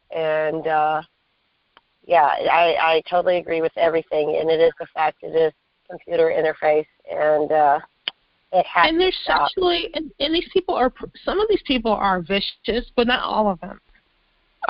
Some of these men are perverted. That's why we get sexually assaulted as men and women, and they're watching our children. And you have to learn how to have discretion. You can't live like you used to. You have to give people that you love privacy. You have to know when to close your eyes. You have to learn how to trick them into not knowing your private business on your computer in your personal life, and your sexual activity. I don't know how you're going to handle that, but but really my question is, what would you do as an activist? Do you imagine yourself as an activist in this summer 2021, now that we have a Democrat in office, Biden, as Trump is on his way out, humiliating himself? I'm not saying he's a bad person, because I don't want to offend anybody on the call, but it's what can we do as Biden's here to get him to advocate for us so that we can get free from these losers, these horrible people that are in our country, like, hurting us? What do you think would be some good ideas about protests for this summer to get our communities to to be active for us instead of these other groups like Black Lives Matter, right wing, left wing? I don't know what the big movements are. I think this is the biggest movement that there is. What do we do? Yeah, I don't know what to do. A protest, I'm not sure about. It's trying to get to the right media. I'm right with you, because if I just had one chance for people to see me live or in front of people as a guest speaker, stuff would start changing. And that's not only for me, it's for you, it's for all of us. It's just, how do we do it? Where people embrace it and absorb it instantly. Everywhere I go, everybody is mind controlled. I don't know if it's a megahertz or a gas that they're using. They do a whole room, and it's scary to watch it and watch these people change. Their skin changes, their eyes get droopy, they start losing it, and then my gang stalkers, and maybe like with you, Marilyn, since we're on the same interface technology, my group will tell me what the person's going to say, and say, we're going to tell them to do this, and then they'll spin around and they'll do something, or they'll knock their drink out of their hand, or they'll make someone fall. This group is incredibly cruel. They love to cause pain and embarrassment everywhere they go, not only to me, but to anybody in my path. So trying to get in a room to share what's going on when you have these people manipulating all these people, how do we get them to listen if they're being under our mind control? Right. My tactic is I do repetitive stuff. I write letters repetitively to the Senate, to my local. Derek Robinson from he's from Cincinnati, Ohio, originally, I think, right. But now he's in California.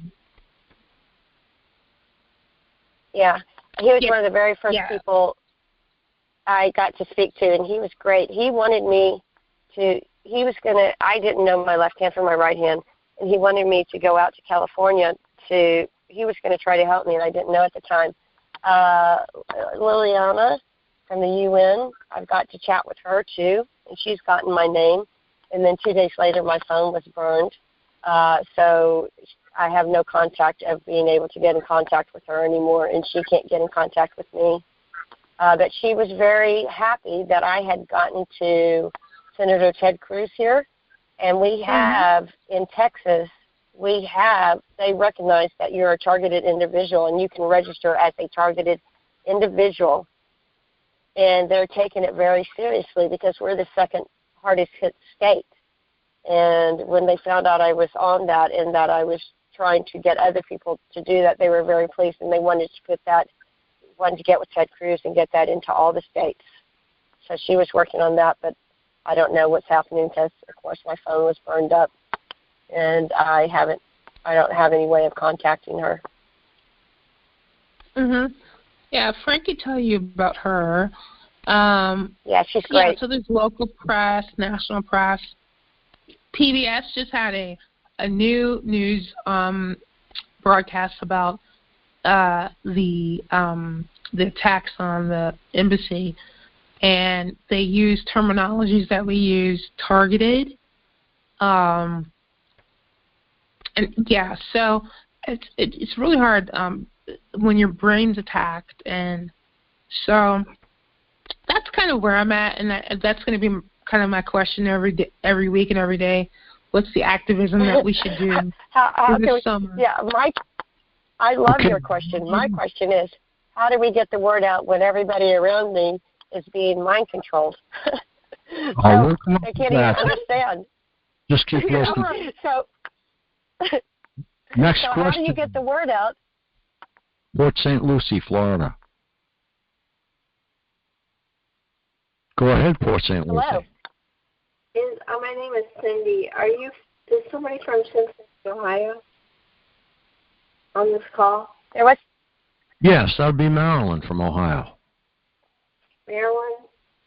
I lived in Cincinnati, Ohio, and this is when it started for me about 7 or 8 years ago.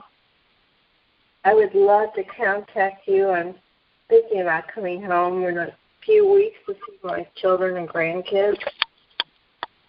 Is there any way I can contact you? I'm sure. Yeah.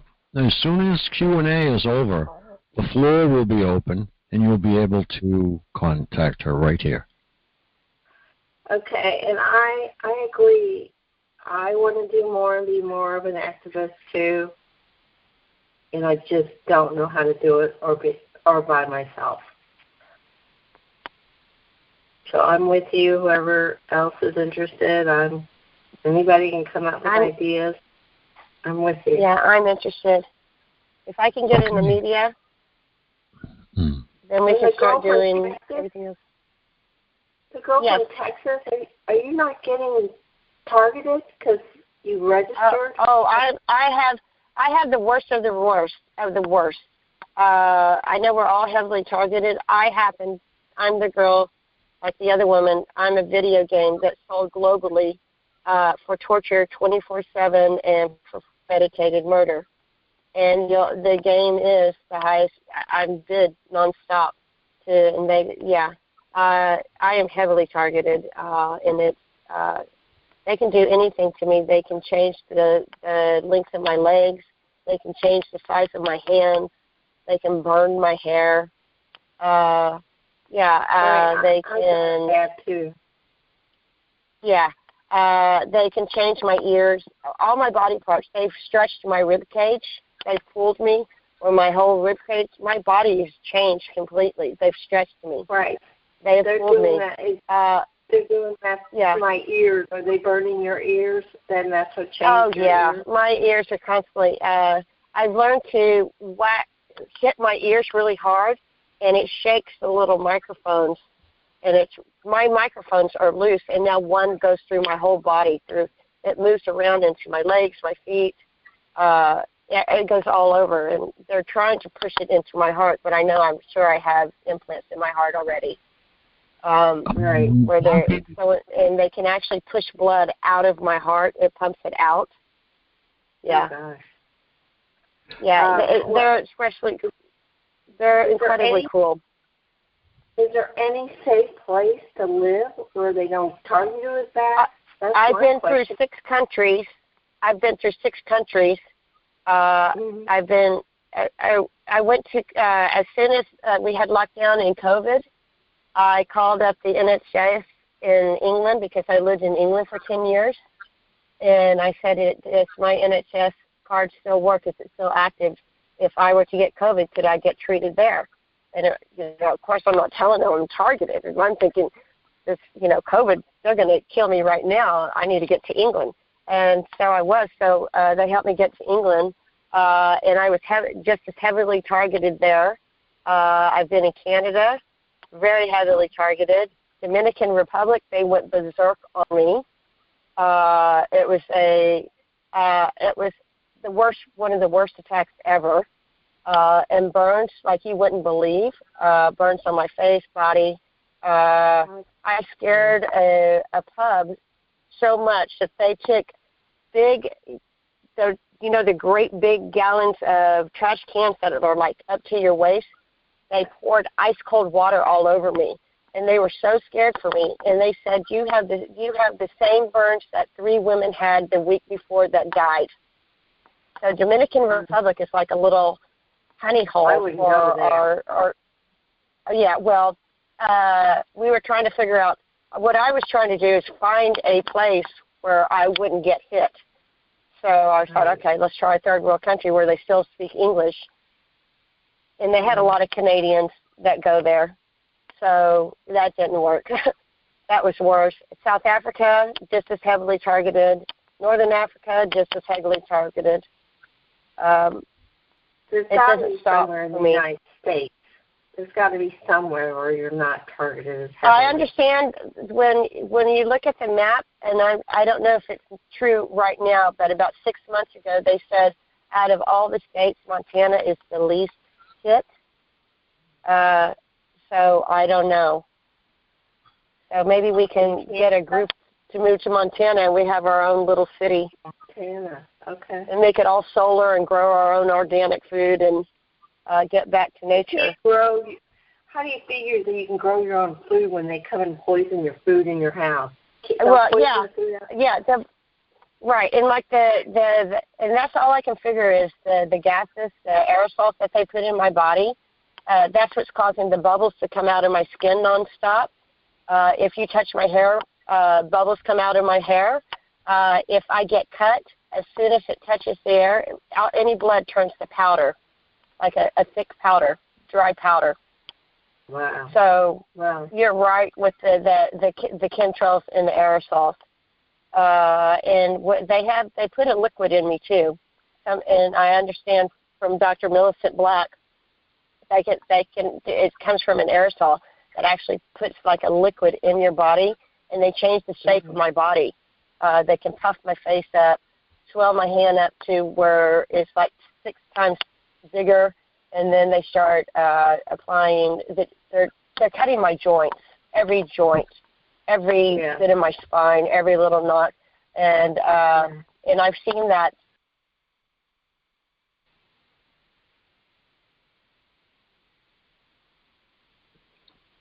Go ahead. I've opened up the floor. You can still speak, and other people can speak with you. You can get a chance to speak with Marilyn, and you get a chance to speak with everyone.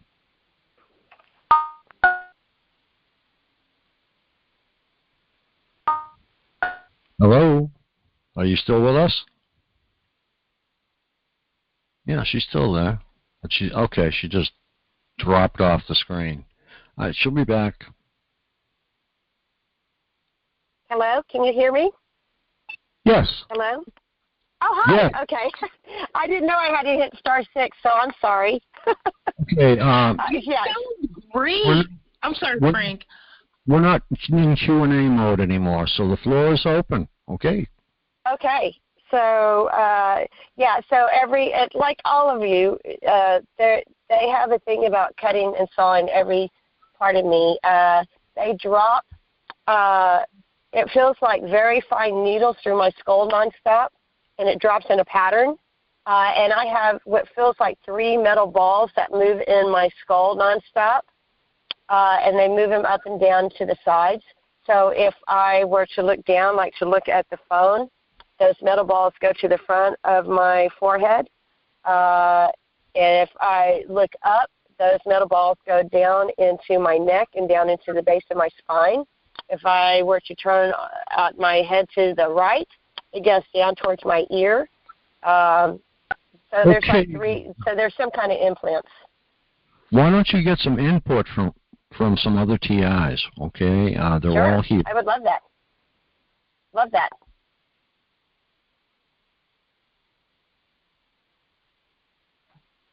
I repeat, the mic. Yeah, we're still on. The mic. Okay. Chill. It just got so quiet. No, it's open mic. The mic is there. Whoever would like to speak, feel free. Go right ahead.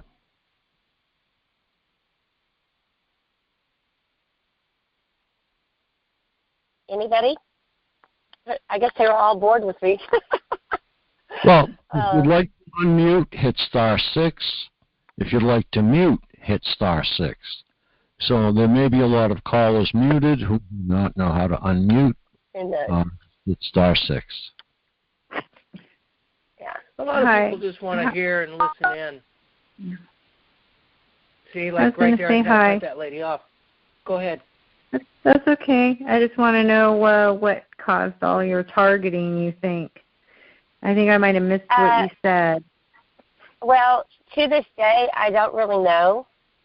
When I got to Congressman Ted Cruz, and he was telling me I was targeted and he understood what was going on, first he thought that I had a rogue FBI agent on my Facebook that was stalking me and overly obsessive. That's what he thought first. And then he delved in more, and then he felt like it's because of my family's money and clout. And then I was the perfect one to pull away from the family because I'm an extremely strong, independent woman, and I'm an only child. I have a stepbrother and a stepsister. My stepfather was a former FBI agent, but every one of my family has been targeted. Every one of them has been attacked. I've had too much death. My stepfather's sister died of Parkinson's. My stepfather's dad committed suicide. His sister committed suicide. My uncle had some rare autoimmune disease that they couldn't figure out and blamed it on cancer, died. My whole family's been destroyed and separated. But I'm the one that's got all the direct energy weapon. I'm the one with all the weaponry on him. They just get the mind control and get their, their bodies having. So, did Ted Cruz say that they were going to work on it, or give you any kind of positive feedback? He did. He gave me the positive. He told me not to be afraid to talk about it. He was not in the position to rescue me or save me. But they do have a targeted individual sign up. So they recognize who's being targeted. And Dr. Catherine Horton and William Binney and I think Liliana went to Texas, and they dealt with everybody there and got everybody on board. So Texas understands it. You're saying a lot of things that are not true, okay? Texas is not on board with anything. And instead of throwing names around, just listen. You've got a lot of great people here that want to help you. Okay, well, I'm just going by what I've seen in videos and what I had been personally told. So maybe the information. No, that's not it. You gotta look at who put the video out. It's just like newspapers. I mean, mainstream. Yeah, Dr. Catherine Horton did with William Binney. Excuse me. On Patreon. Mainstream media, everyone knows they can't trust. Okay, but if you look at comparing, we'll say the New York Times to Backstreet by Jim, I'd go with the New York Times. You know what I'm saying? So you got to watch who is putting the videos out. Okay, well, I did honestly talk to Ted Cruz, and he did understand the targeting individual, and they have set it up. And it's not to tear us down and put a big black X on it. They do know there's a problem. Whether it's sitting there, just sitting in a box, that's possible. Did he say we're at war and that they're warring against citizens? Did he give you any kind of like that. affirmation? He asked me, when I got to him, I went to the Texas Attorney General and I said I have a stock. I went very carefully what I said because I didn't want to be thrown into any mental ward. And I knew I had a problem, and I was trying to get to people that would listen to me. So I went to the Texas Attorney General and said I have a stalking problem, and it happens to be with police and FBI.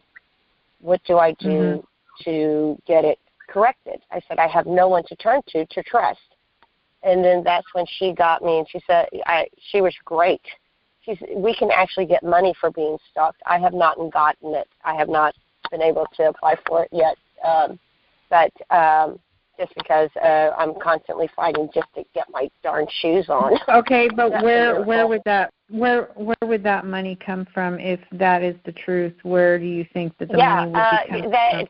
The Texas Attorney General has a stalking fund for people that are being stalked. And what about other states?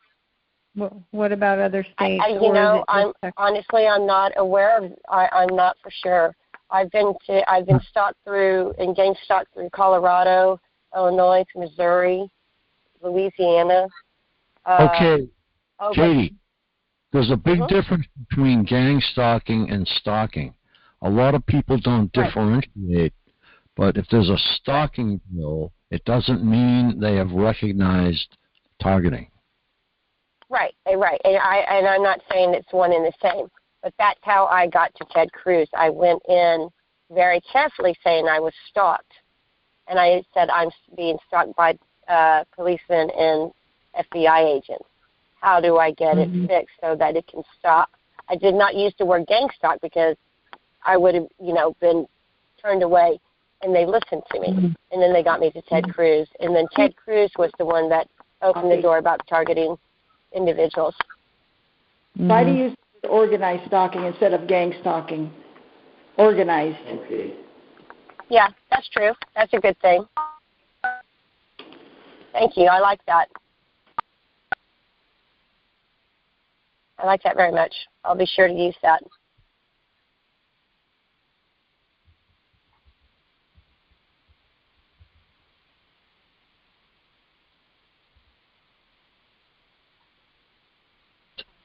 I wanted to ask you about Kevin in Atlanta. I think that's where he's from.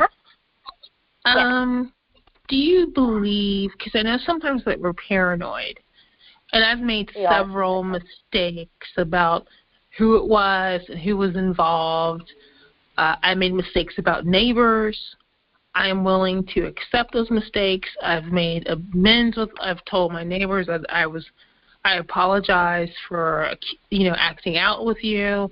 I was paranoid, and they were nice. They said, it's okay, So do you think that he actually knows that the location of the people talking to his brain?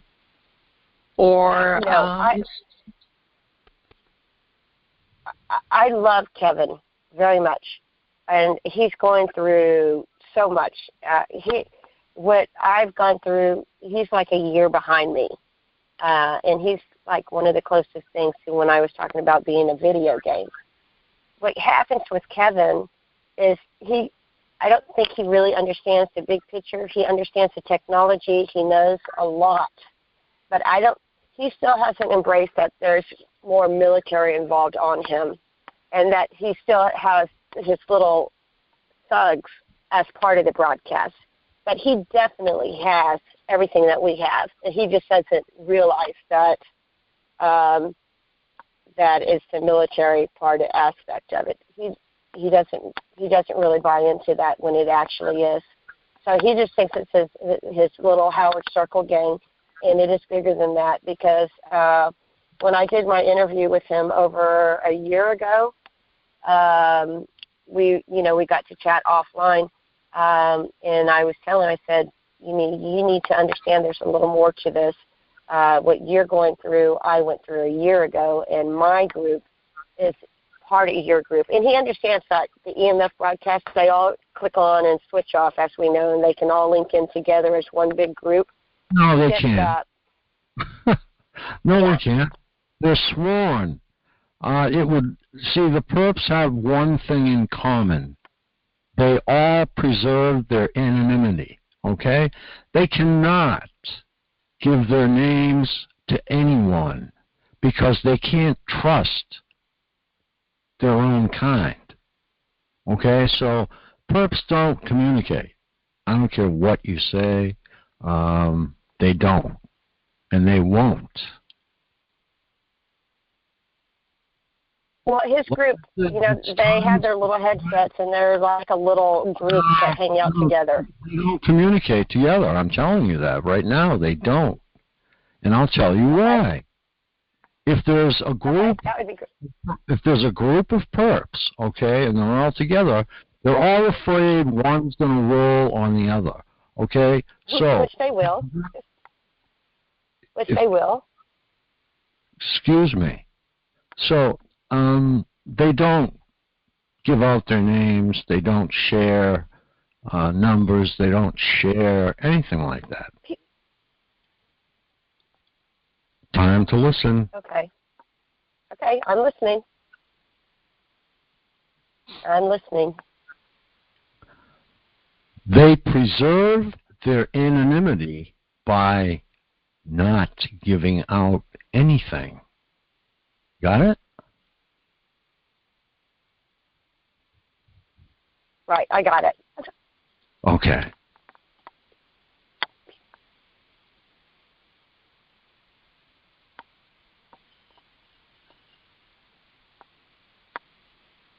You know, we're in a world-class synthetic telepathy perps. You know, we're talking to people. It's like a conference call. Only we're hearing their thoughts. Some of them have voice modification. Like, you know, I hear one man. Right. He sounds like a woman, but he's actually a man. Sometimes he talks out loud, and he's an older man. And then when he thinks, it's a female's voice. You know what I mean? A lot of TIs don't know what that means. I wonder if you know what I'm talking about. So if I talk out loud, this is me. If I'm thinking, my real voice, my real inner voice sounds much different than the way I talk out loud. So there's all kinds of things about remote neural monitoring that a lot of TIs don't understand, and this is why activism needs to be very clear, and we need to be represented in activism and protest. R&M, you can see, I saw my own heart, okay? It's neurological. It's a neurological weapon where you can literally see cellular workings of your own body. You can see other people. You can see where they are. You can see their thoughts. They can see your thoughts. You can see it when you get dream modification. When a TI talks about, oh, I have these weird dreams, those dreams are the thoughts of people that are in your hive. Those aren't your thoughts. Those are people that are forcing their right. And you're lucky, you know, I would rather not hear the thoughts. You know, like there's mute. Frank hears 2 people. I heard 20 people to 12 people. Generally, it's like 10 people who terrorize me. Yeah. But it's up to, I have about 30 names. They don't always talk to me. And most people wouldn't, you know, most TIs would never believe that. Kevin, in the YouTube comment section, can you prove that it's Howard Circle? You know, like, yes, TIs ask me, they say, can you prove that they're black or white? Well, I can hear the sound. Like, can you tell that I'm black? No. I don't judge. Well, it doesn't matter. My point, you know, like, my point is that, you know, like when you hear lots of people in your brain and other TIs don't, we're in a whole class, a different class of torture. And so we really got to get our shit together so we can get help. Right. I believe. Can I jump in here and say something? I kind of disagree with you. I think that everybody gets messaging and voices in the head, but a lot of it's subliminal so that they don't hear it. I think others hear it. I don't know if it's the equipment they're using or whether it is the ability of the target to hear the subliminal, but I think everybody gets messaging who's a target. This is how they control us, how they tell us what to do. how to put in self-defeating behavior, how to learn about all of what we prefer, to preferences. That's what I think. I think everything in a lot of ways is subliminal. The other thing, too, I wanted to mention, Frank, is that you said that our perps don't communicate with each other, and I think that that's very easily done by cell phone. I know that you say that they don't because of anonymity, but I think that they do communicate. I've had a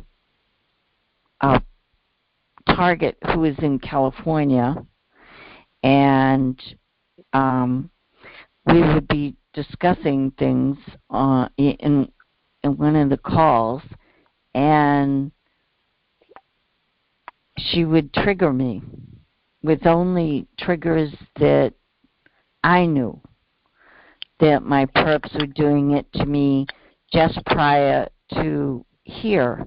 So in order for her to trigger me with this particular specific trigger, she would have to have been communicated at that particular moment with my perp, who did it on purpose. I think that they do communicate. I think they communicate with the cops and the fire and they did. EMTs. What? If they did, you would see court case after court case after court case of TIs and their perps in court. Okay? No, they wouldn't. Why? Why would they be able to do that? They'd roll on each other. They're what? They'd roll on each other. Come on, you were a cop and you don't know what it means to roll on somebody? Oh, no, I don't. You mean to go after somebody? I don't know, Frank. I saw cops in front of my house when they came and targeted me. Just recently, in the last 3 years, cops were out front of my house. They had my whole street blocked off. Oh, yeah, all force. If you think about it, first responders are very important to this targeting. Because they drove up in the parking lot with me just now. The first responders are boots on the ground. If you want to suppress a population, you have to go where the people are, and the people are here. And who's the first one to go to the scene of any disturbance? Right. Your first responders. The cops go because they called. There are first responders. They. Excuse me. Yeah, I know that. Okay. So that's why they're part of this. They're all part of it. So when I go out, street theater is so heavy. Okay, with cars that are marked from school districts and fire departments, and they have the city logo. And I consider myself a pretty targeted individual. When I go outside, there might be maybe 75 cars on me. During the daytime at my house, over 150 cars go by me.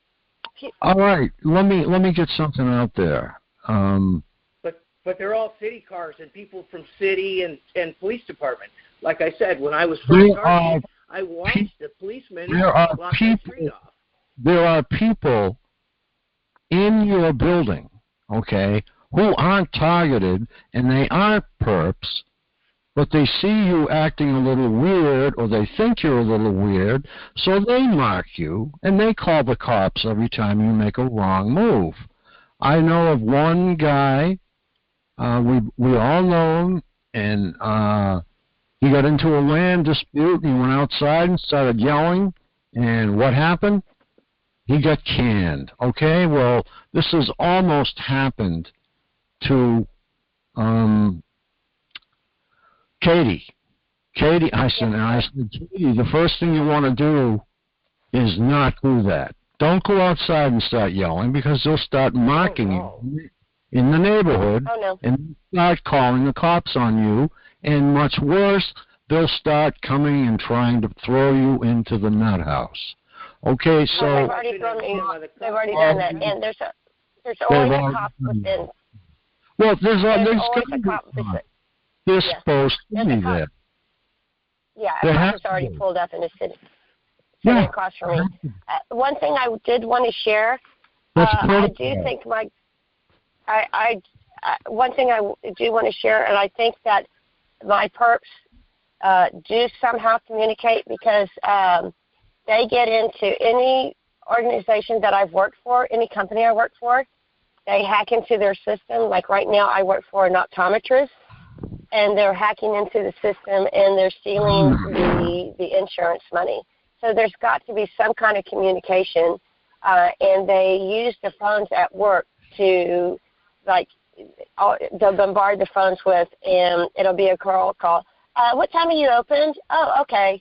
And then the same girl will call back, and then there'll be a guy, and they'll do a whole thing of phone calls that are just useless, and then all of a sudden I start getting hit harder. So they're not only using the cell phone, so there's got to be a little bit of communication with their group. Let me tell you guys a story that just happened. Give your perps too much credit, all right? They're doing a lot. Frank, I agree with you. I think a lot of this is people out of fear do give them too much credit for some things, but I am absolutely convinced that if somebody has a camera on you and they're taping you and they know your passwords and they know your locks and they know all the secrets you have, you're very easily manipulated.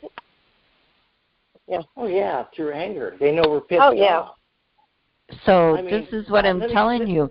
Knowledge over somebody is definitely a control power. And the perps all know this. And they just have somebody next to it with one of those see-through sensor cameras. And so how does this relate to our immediate question?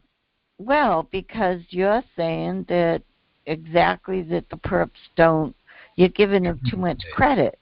And I'm telling you that they have all the information on you, and that's power over you. They can do whatever they want. The original question was, or the original statement was, that the perps enjoy anonymity, and this is one of the reasons why they aren't getting captured, okay? That's correct. Because of this anonymity. Okay, no. I have names and addresses of my perps, and I know exactly what they're doing and who they are.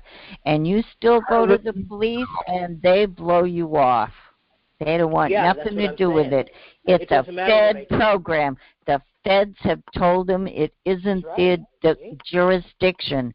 The local cops. Right. They have... the Texas police are not trustworthy. Ma'am. They have a protocol.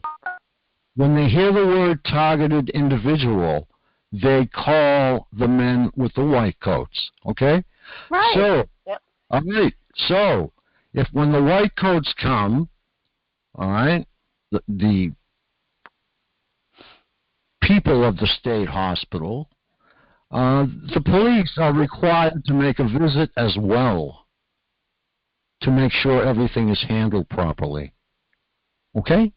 That's protocol. The reason that they're thrown in with the white coats is they're to be evaluated for a propensity of violence. When I was at Mass General Hospital in Boston, they called in this guy, and his name is Alan Walcott. And I asked him, I sat down there, first questions out of my mouth was, what's your name? Who do you work for? Work for the government. What do you do for work? I'm a psychiatrist. I fly around, and my job is to evaluate people for violence. If he had found me violent, they'd have kept me. And they didn't. He found me low violent, and he was wrong because I'm nonviolent. So they let me go. They kept me in there 8 days. That's why they call. That's why people are incarcerated in hospitals. Well, they make a lot of money off that with the university hospital contract. That too. Yep. Because I also had another incident where I was incarcerated in a hospital, and the psychiatrist was an ambulance chaser. I went in this great big room. They sent me to this big cafeteria. It was empty. I was to be interviewed, and I didn't really understand what was going on. I sat in the middle of it. He sat 20 feet away from me at least. I got up to join him and the nurse with him, and he told me, no, you stay there. And the reason he told me to sit 20 feet away is because I was hit with pulses while he was interviewing me, and it depleted my memory. And he would ask me a question, and halfway through the question, I would forget it.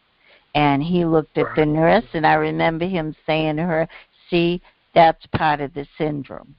And he was just doing it to her. Memory dampening. Right. Memory dampening, they do it. They do it to me. They've done it to me all through this show tonight. They've done it to me right before, right after, actually, somebody asked me a question. They do it all the time, and they laugh in the background.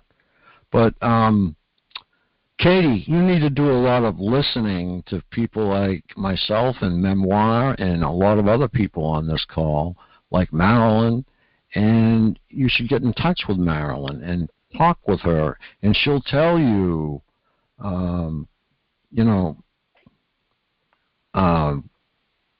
when did that happen? She's going to run down with you and ask you questions and stuff to try and figure out where you're coming from.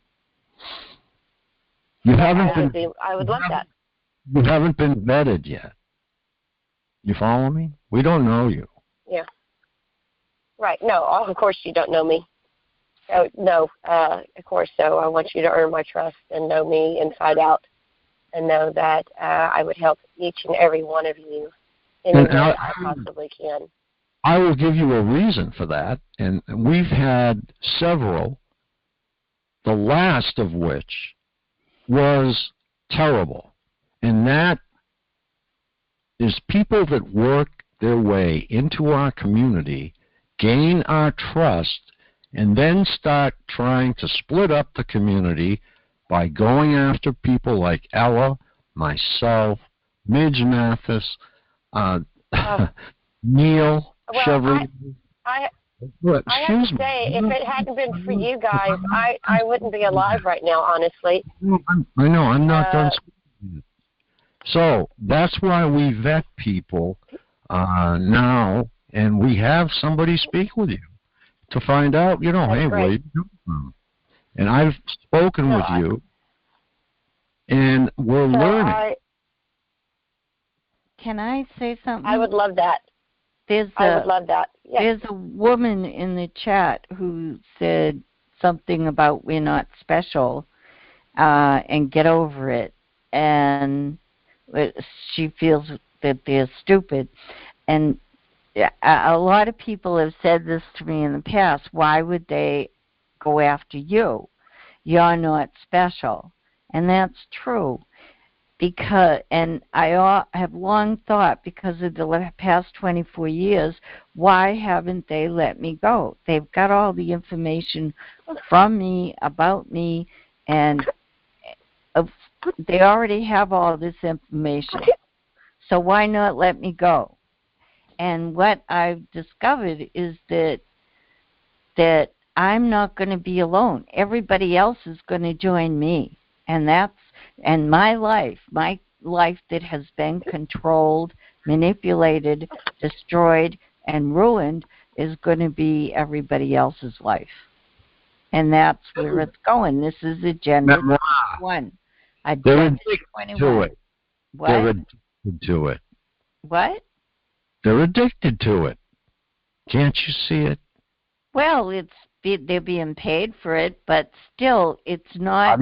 So people who would be addicted to it or paid for it, they're just part of the system. I'm talking about Agenda 21, the program that they're targeting is worked under.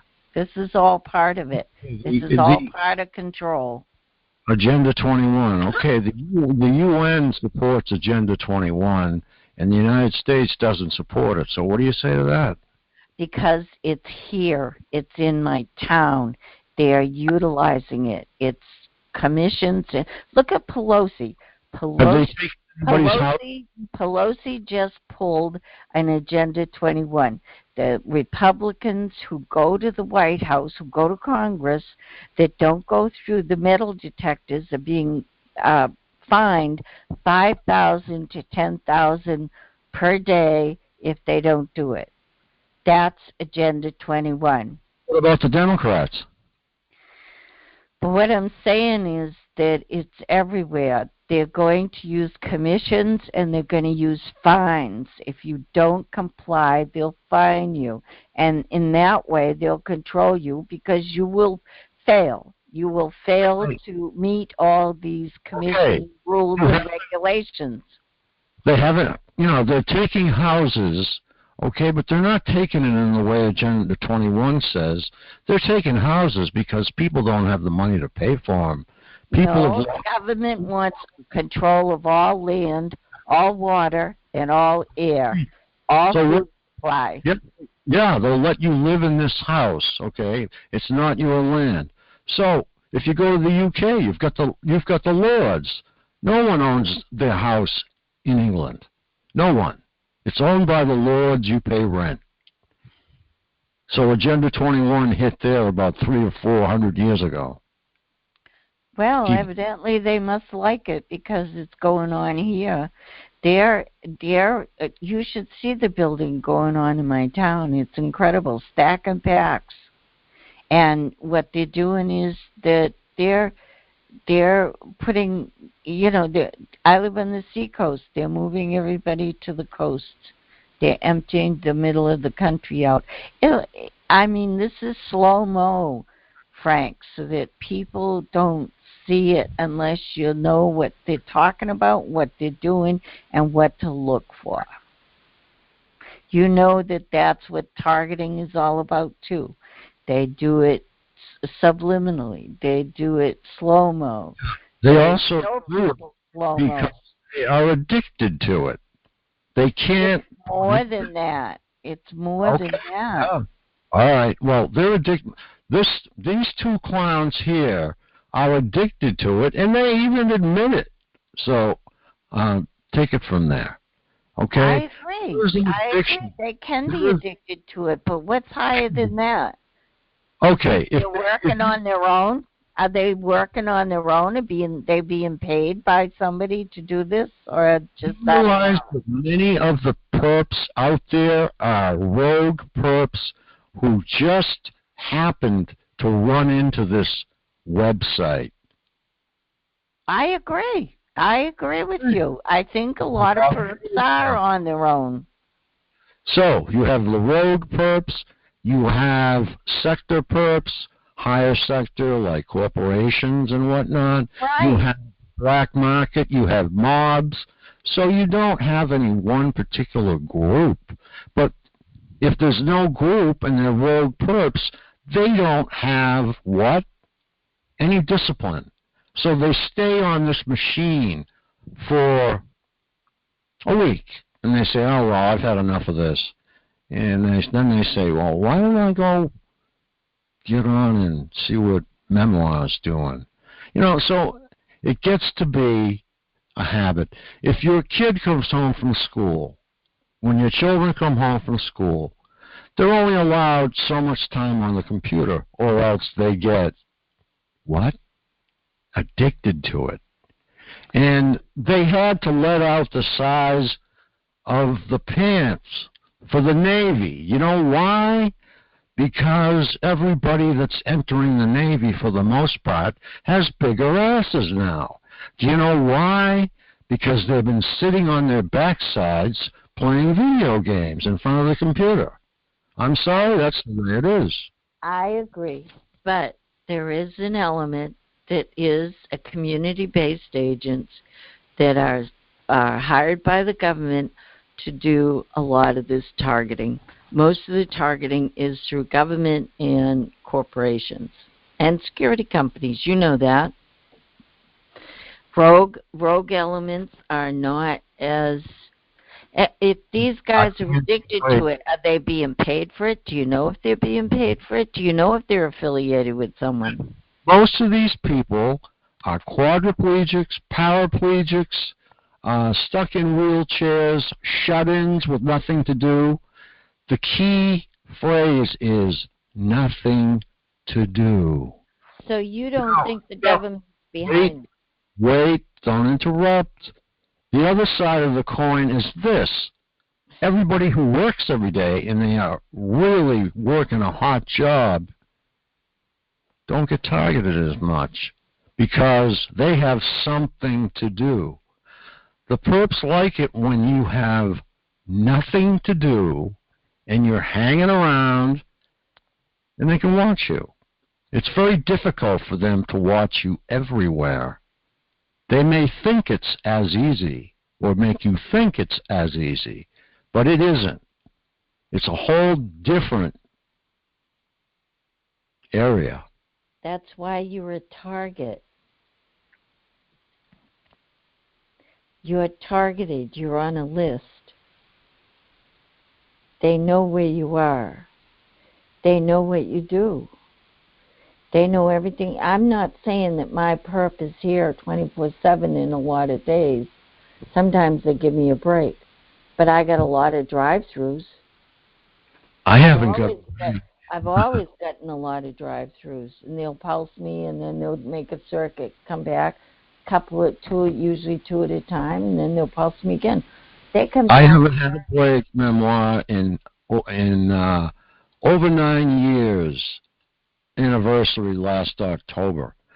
There hasn't been one day, weddings, funerals, doesn't matter, grocery shopping, it doesn't matter. If you drive 3 states away, if you drive to Washington, it doesn't matter. You know what Mike Mason told me, and he proved it to me, was the fact that they can download these voices to you and play them throughout the day in your head. They don't even have to be in the vicinity. They can just trigger you at a certain time to release this tape and have it play in your head. That's not true. It is true. Why? What do you think a subliminal suggestion is? They can run a whole damn movie in your head. They've done that to me. It's live. It's not pre-recorded, darling. What do you think these dreams are? These are programs in your head. Realize when dreams are given to you, right when you're starting to come out of a deep sleep. That is when dreams are delivered. Yeah, they're programmed. A lot of them are programmed. How about spoken? You've never had a programmed dream or had a dream that was so realistic it was more real than real? All my dreams, all my life have been like that. Well, then you've been a target all your life. No, I've had really good dreams all my life. Those are subliminal suggestions, and they can program them the whole time. That's why you're hearing voices in your head the whole time, because I don't hear them in my head, Memoir. I hear them around the room. Okay? Well, I never hear them in my head. Never in my head. Sorry. That's just a beam, and they can keep that on you. They can put this shit on timers. Oh. I used to have them. They used to put them on timers. I see. So you had a 3-minute egg timer for this, and no, I had a 6-hour timer, an 8-hour timer, a 10-hour timer, and it would set it off, and it would go for that amount of time. This is it's nothing to them. They set it up. Okay. Well, I tell you what. This technology is much farther along than you realize. Hey, I agree 100% that there's a program that inserts most of this stuff, okay? But Yeah, artificial intelligence. They're using that too. You know what a regular computer program can do? Yeah, it's amazing, isn't it? Yeah, well, all this program has to do is just drop in. Right, it's a trigger. At a certain time. Right. Oh, okay. And then it goes for Memoir, why don't you take over the community, okay? Because you seem to know more than anybody. I have had 24 years of this to study this, and I have made myself study this, and I have pushed them and pushed them and pushed them to see how the perps... It was around long before cell phones, huh? So, this is what I tell people. I know that you don't like what I'm saying. No, I don't. I agree. I agree with a lot of what you're saying, but what about Walmart and the cell phones? That goes right down the hopper, doesn't it? No. Oh, it should. This was around before cell phones. Yeah, it has been around long before cell phones. That's what I'm saying. So Walmart, I hear people say, oh, somebody came out and shot me with their iPhone. Come on, will you? Give me a break. Well, okay. When I first became a target, I was told that they can take a program in an Android phone, and what they do is the communication systems that come from the towers to your cell phone is at a frequency that doesn't really bother you. But what this program does that they put in Android phones is they up the amplitude so that this communication system can affect you. We are low-power animals. We do not need a lot of energy to feel energy that is a little higher than us. That's right. And guess what? It has to be low frequency to communicate with your brain. Right. Okay? And did you know that your cell phone operates before 5G at 5.8 gigahertz, and that 5G is actually 70 gigahertz to 120 gigahertz? Everybody thinks, oh, 5G is 5 gigahertz. It's not. It stands for fifth generation. Well, thank you for that. I didn't know that. I appreciate the information. And I appreciate so much that I learned from you, Memoir. Well, I've been around a long time, and I have set my focus on figuring out who's responsible, who's doing what, and how they're doing it. Who's responsible, Memoir? Exactly. I want to write it down for my attorney. Okay. Davos, Bilderberg, they have commissions. They have been studying what they want to change in the world for a long, long time. This is why we have lockdown. Do you know what lockdown is? Lockdown is the better for what the elite want. They want the streets clear. They want cars. That's why Target's cars are always sabotaged. They want cars off the road. This is okay. How do we, excuse me, Lily, how do we prosecute the Bilderberg group? You don't. There's too many. Okay. This is what I tell everybody. Abandon your class action suits until you have a target, a clear target. Right. And this lawyer that's going around asking for money so he can do thus and so, it's bullshit. Because no attorney, he's just collecting the money. He can't do anything. Class action suits are bullshit. May I jump in? Because the courts won't let you go anywhere anyway. They've got a mandate from the feds too. Don't do anything. Don't let these people go anywhere in the courts. And those who have gone in the courts have had extraordinarily good luck. Hi, Frank. Hi, Memoir. Hi. How you doing, Lola? I'm well. How are you doing tonight? Oh, very good. Thank you. I got to the call around 11. I had a lot of stuff going on here, so I meant to get here earlier, but I didn't. Can I jump in this conversation for a minute? Sure. So a couple of things. You know, it's not that I disagree with you, Memoir, but I think, and I've been a target I've been a target for about 27 years. 1993 was the first attempt to convince me I was being under, some type of surveillance. And then 94 in December was my first, what someone would call gang stalking.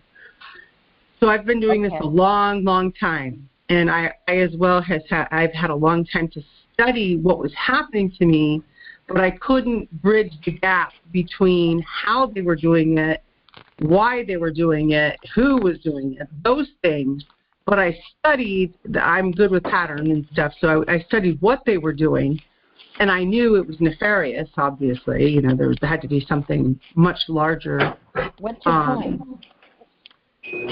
My point is that the technology, there's a couple things. First of all, the technology, yes, is far, far more advanced, 50 years ahead of where even Elon Musk is, okay, or anybody else in that level of technology.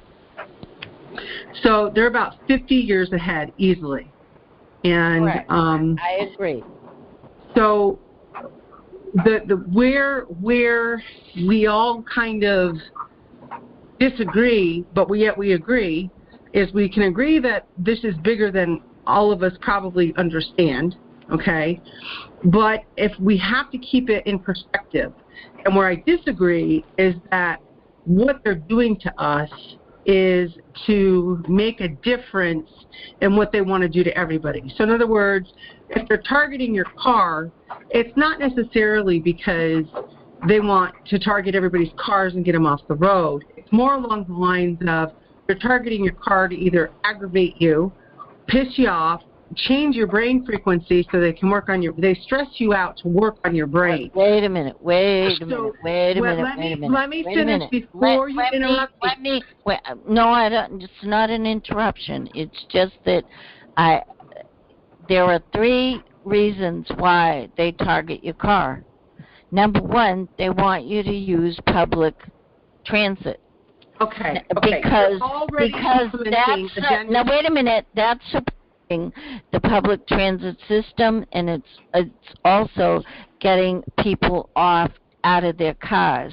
Number 2, they want to get rid of cars because they feel that they add to pollution, which they do. If that were true, Memoir, then the fuel, the gas or oil industry, or the oil barons of this country is who they would target.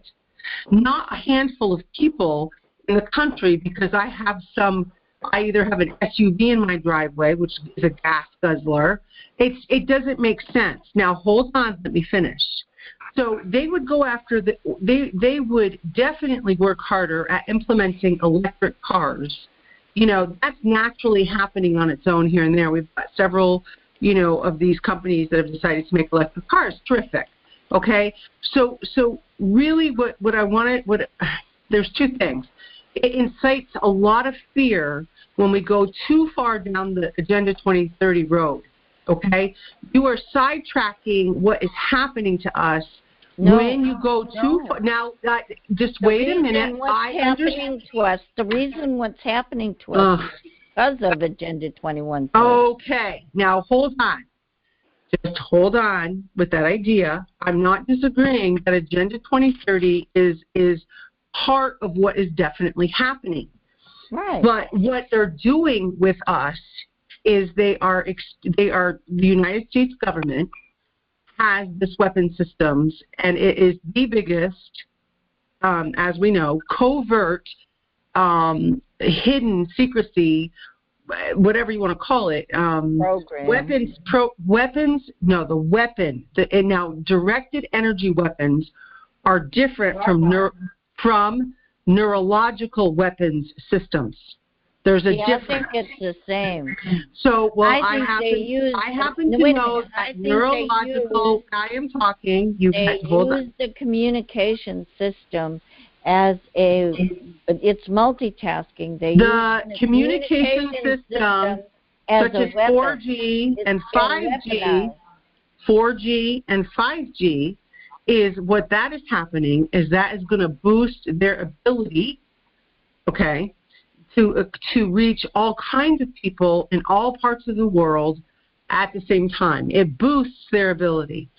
Now, you have to understand that the body has an electrical, for lack of a better word, let's keep it simple, okay? We have our own electrical system, sort of. And they will sort of. We do have. Well, I'm just putting it. I'm using the wrong. I'm not using scientific terminology. I'm using layman's terms so we all understand. We're electric, right? So they can treat our brain like a computer. They can.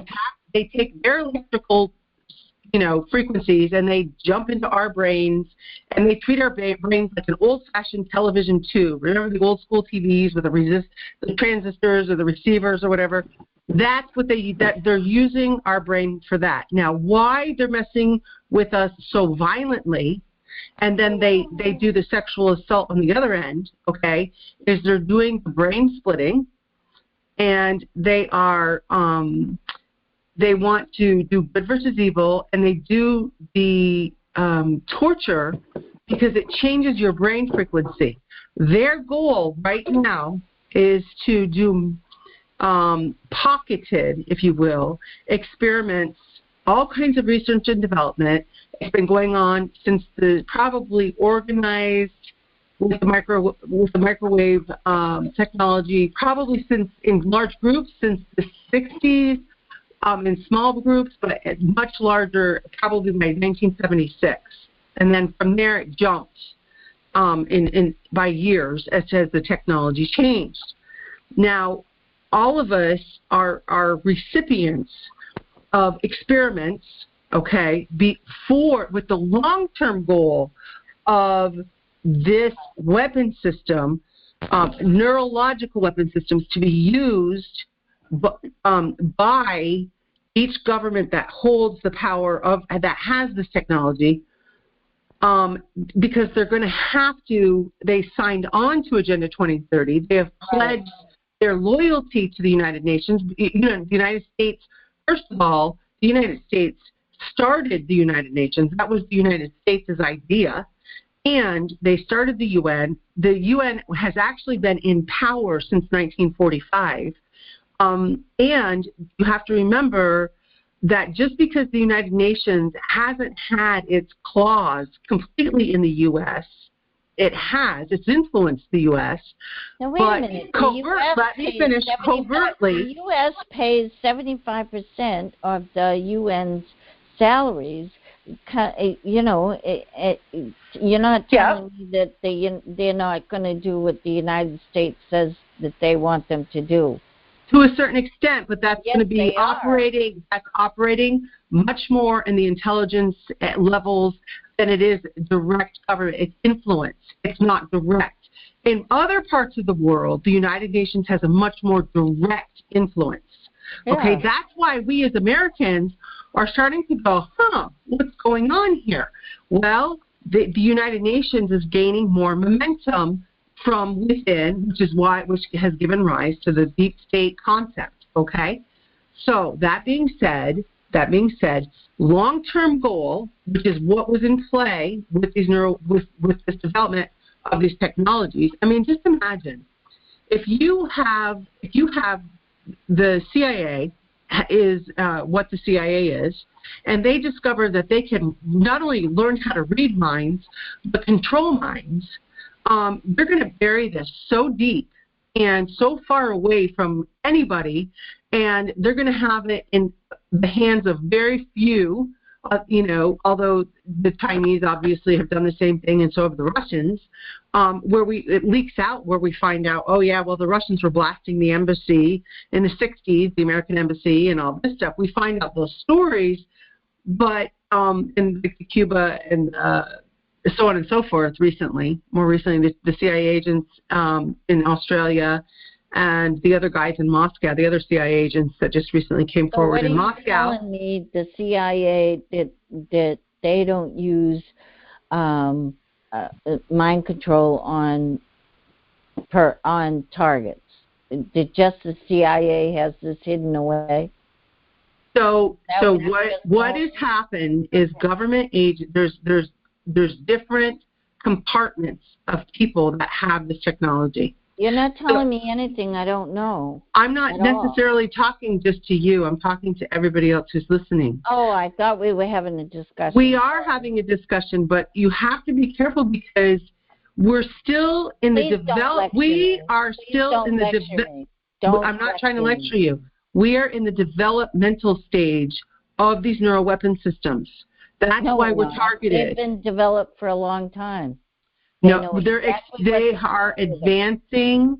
They are advancing and graduating some of us into different programs as the technology gets pushed further and further to reaching a goal.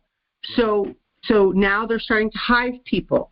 Okay, so we're experiencing these avatars. We're experiencing copies of other people who have been cognitively modeled and put in a so-called, like a file on a computer. Well, there's miles of servers underground, on some of these bases, probably only a handful of primary bases.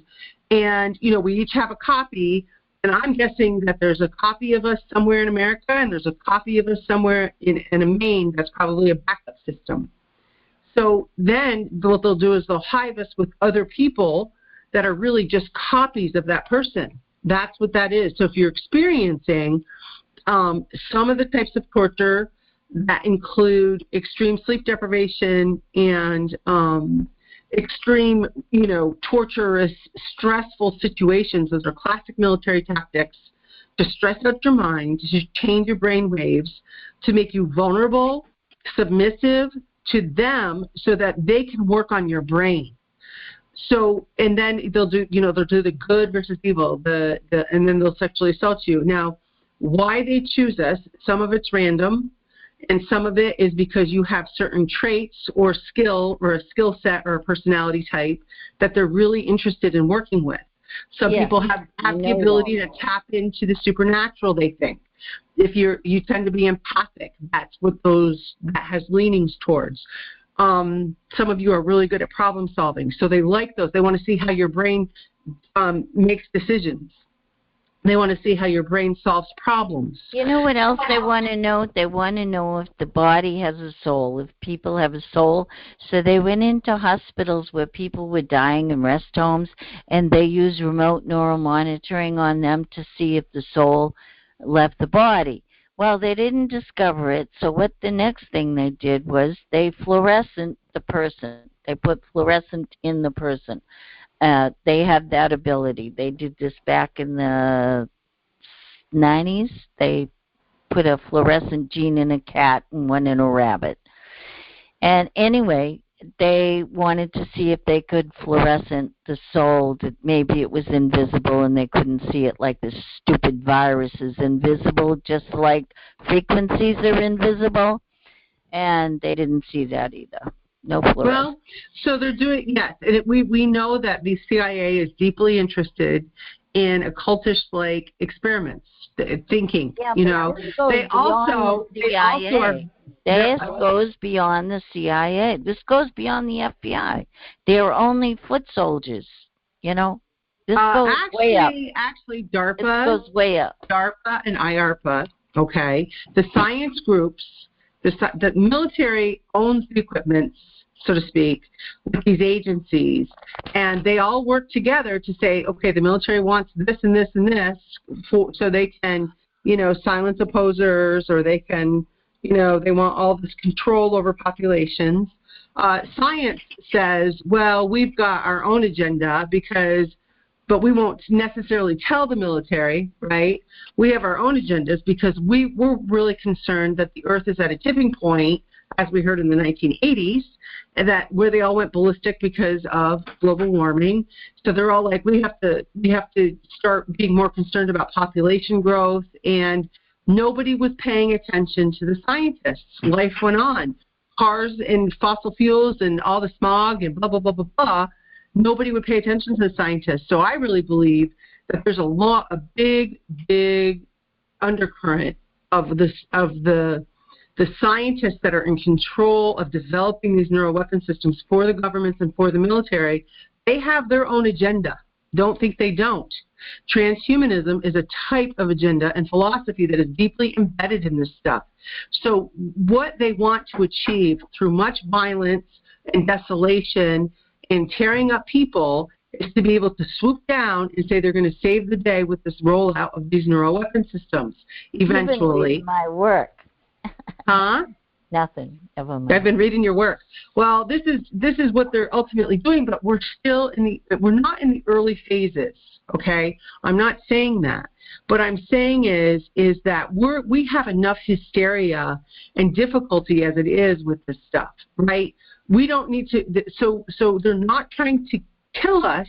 They're trying to freak our brains out, that's for sure, and cause incredible trouble, incredible financial stress, loss of jobs, because it creates this stress condition in our brain, and it makes our brains more workable, if you will, more programmable. Well, I think that a lot of this chaos that's going on is the elite have always started wars. And what I read in Alexis de Tocqueville's Democracy in America, he stated that the reason that was Proudhon. He's another French philosopher. Sorry. He stated that old men start wars when a certain a percentage of unmarried young males reach a certain percentage of the population. They start wars to kill them off because they fear revolution. So this is done on purpose, and they've always this lockdown, these masks, it's all this crap. This is to cause stress and to promote anxiety and violence between the common man and the common man. The elite's not going to come down here and kill us off unless they use the local perps, which they are doing, and they are killing a lot of us off. A lot of the perpetrators. But this is the common man against the common man. That's the win for them. Yes, brother against brother, right?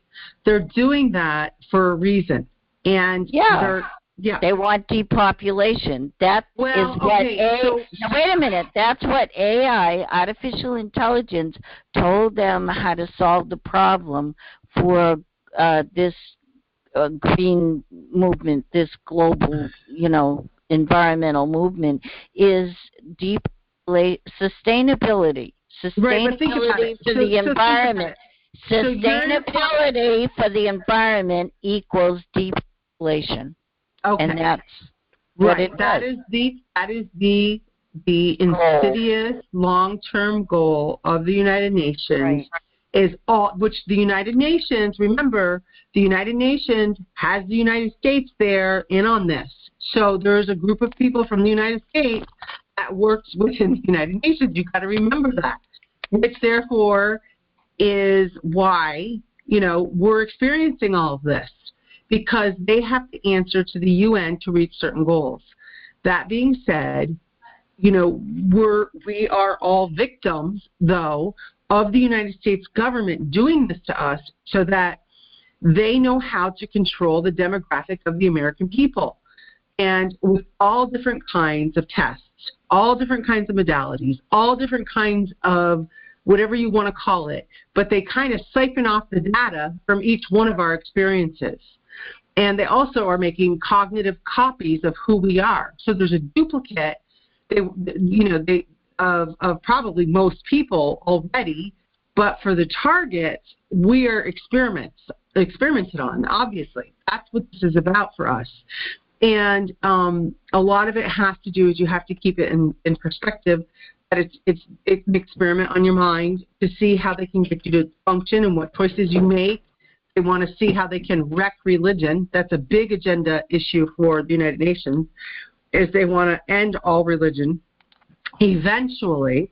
So they mess with people who are spiritual or religious to see what makes them tick, so they can teach the AI how to manipulate people who are religious to discourage them from being religious. Ultimately, they want to end religion.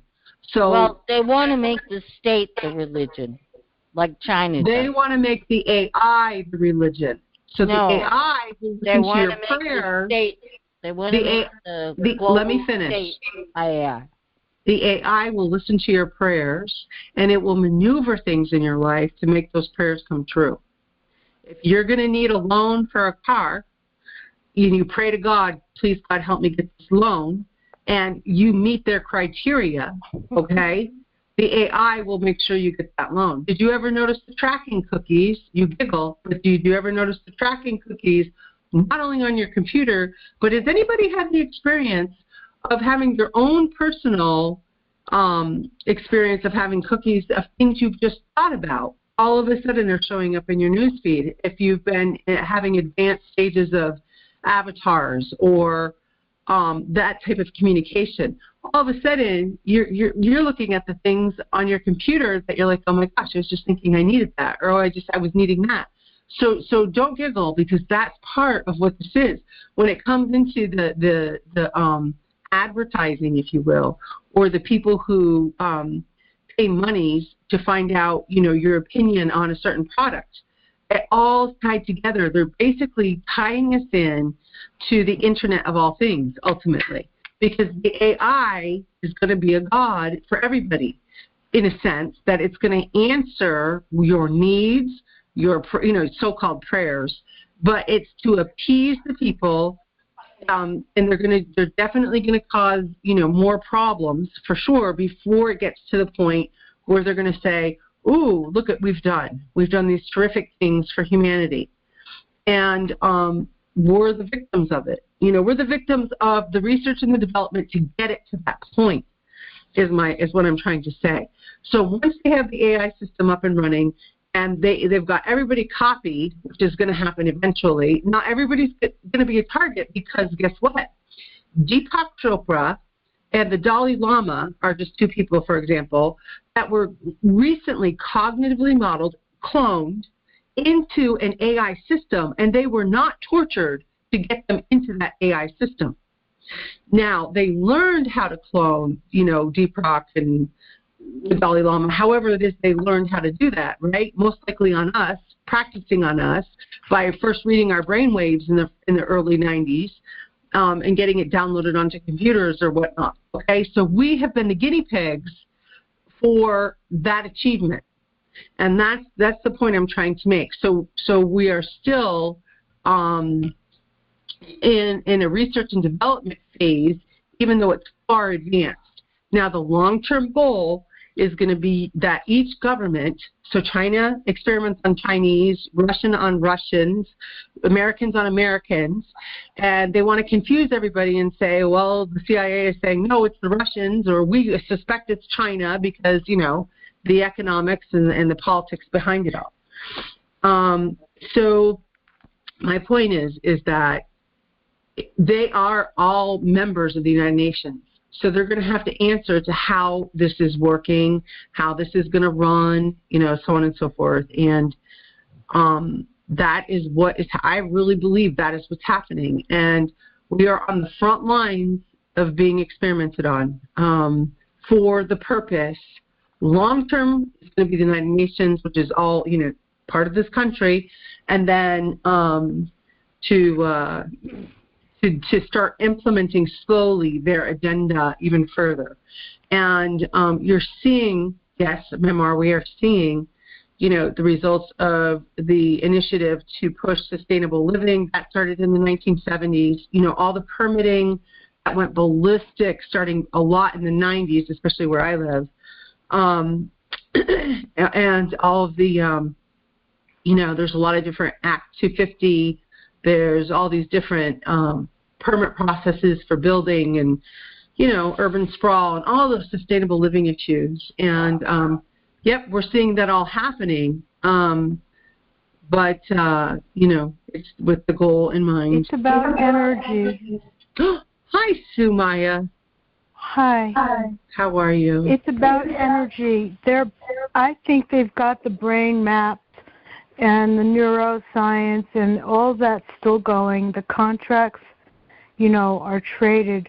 But my feeling is the advancement is in the areas of energy, harvesting, and free energy. I think they think we are a commodity, not just in contracts for scientific and neuro weapons, but I think that commodities so they can use consider. this any way they want. You know like what? I have not said one word tonight, and I would like to just finish a sentence.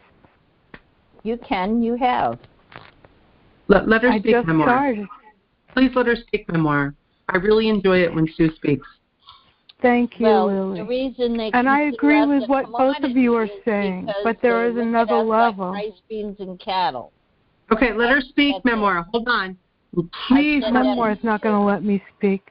Oh, go ahead. I'll just say that in the area of energy research, there's a whole lot that we don't know, that they don't know. So, for instance, just take an example, and you're both right about what you're saying.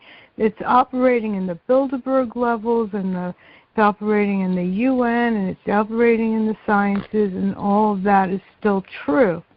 However, on another level, and many more levels, they're experimenting on fourth dimension and fifth dimension. They're looking at hyperspace and hypersonics, and how can they move your energy? Let's say you're forced into an excitable state, and your neurons are firing off, and your biophotons are being dispersed in your Lily's environment. Right. She said she's right. We don't have to be tortured to get our shit uploaded. Can I finish what I'm saying? I didn't Why are we all tortured? night. Please, I just got on. Why are we tortured? Okay, never mind. This is let her. I really want to hear Sue's opinion first. Please finish, Sue. I'm really interested in what you're saying. It's probably because your talking is different than all of ours too. We all have a different experience, so it's really important to let Sue talk when she has these moments of such clarity. Please, and then you can have your opinion, but please let her finish. Thank you. Well, anyway, it's really on the subtle levels, and it's really out in quantum physics. Okay, so I wanted to ask you a question. Without explaining everything, I'm just saying, consider the possibility that they are harvesting your energy. They're using it to charge, to understand. Wait a second, maybe my mic isn't close enough. Can you hear me a little better now? Oh, we can hear you. You seem clear. Okay. There's a whole lot going on the other levels of energy. That's what I'm trying to sum it up with. Not to get caught up in the drama of the physical world, which is true. All of that is still true. And the synthetic telepathy torture and the physical torture and the cars and whatever, okay? It's all part of it. But if you can get to a quiet place and look and see other different levels of yourself and what's being done to you, then you will try to manage it on a higher level as well. So it's a lot of the physical stuff that they do, whether it's neighbors or your phone, your computers, all the stuff that keeps your attention. It is energy manipulation on your body and your mind, and they're mapping it. That's all true. And then on the massive scale, look what's happening to thousands and thousands of people being generated, psychotronic resonance being generated over cities and towns. That's not just for individuals. It's for like a world dominance of energy harvesting and manipulation. So do you when you say why when would you they harvest energy? Can I ask you a question? I want to ask you a question first. Why are they harvesting energy from humans when they can get all the energy they want from the sun? They want both. They want everything they can get. Well, so do you believe then, Sue, that are you meaning spiritual exploration? I don't think they're spiritual yet. I think they want to, but it's more in like a biophoton field. So the quantum physics, the energies. It's called quantum, like fractals, but it's not fractals. It's a combination. I feel it's a combination of quantum physics and AI computing. Yeah, which is that, and it's called not enveloping, but it's this process of folding and unfolding, and it has to do. I'm trying to remember. It has to do with consciousness within energy. It's the conscious universe they're exploring. I don't think the scientists really know what consciousness is. That's why they're exploring it. That's what they're trying to figure out. Well, they're doing it with humans. They want to have control over human consciousness so they can manipulate the masses from an etheric point of view that most people wouldn't even be aware of. No, they don't do that. They can only influence. They do not have control over the free will. The holy grail of these neural, let me finish, of these neural have control over the free will. Oh, bullcrap. That's what they're fighting for. No. They do not. No. And that's what they want. That's the holy grail, is to figure out how to have control over a human being's free will. They can do it. No, they do not. What do you think a Manchurian candidate is? What do you think a Manchurian candidate is? That's more about hypnosis. That's a different thing. It's slightly related, but it's not complete. No, it's not slightly related. It's the same damn thing. No, it's not. Manchurian candidate is a person who is totally controlled. And they like Aaron Alexis and Myron May, they were both Manchurian candidates, and they were both totally controlled. And people do not have free will. It's gone.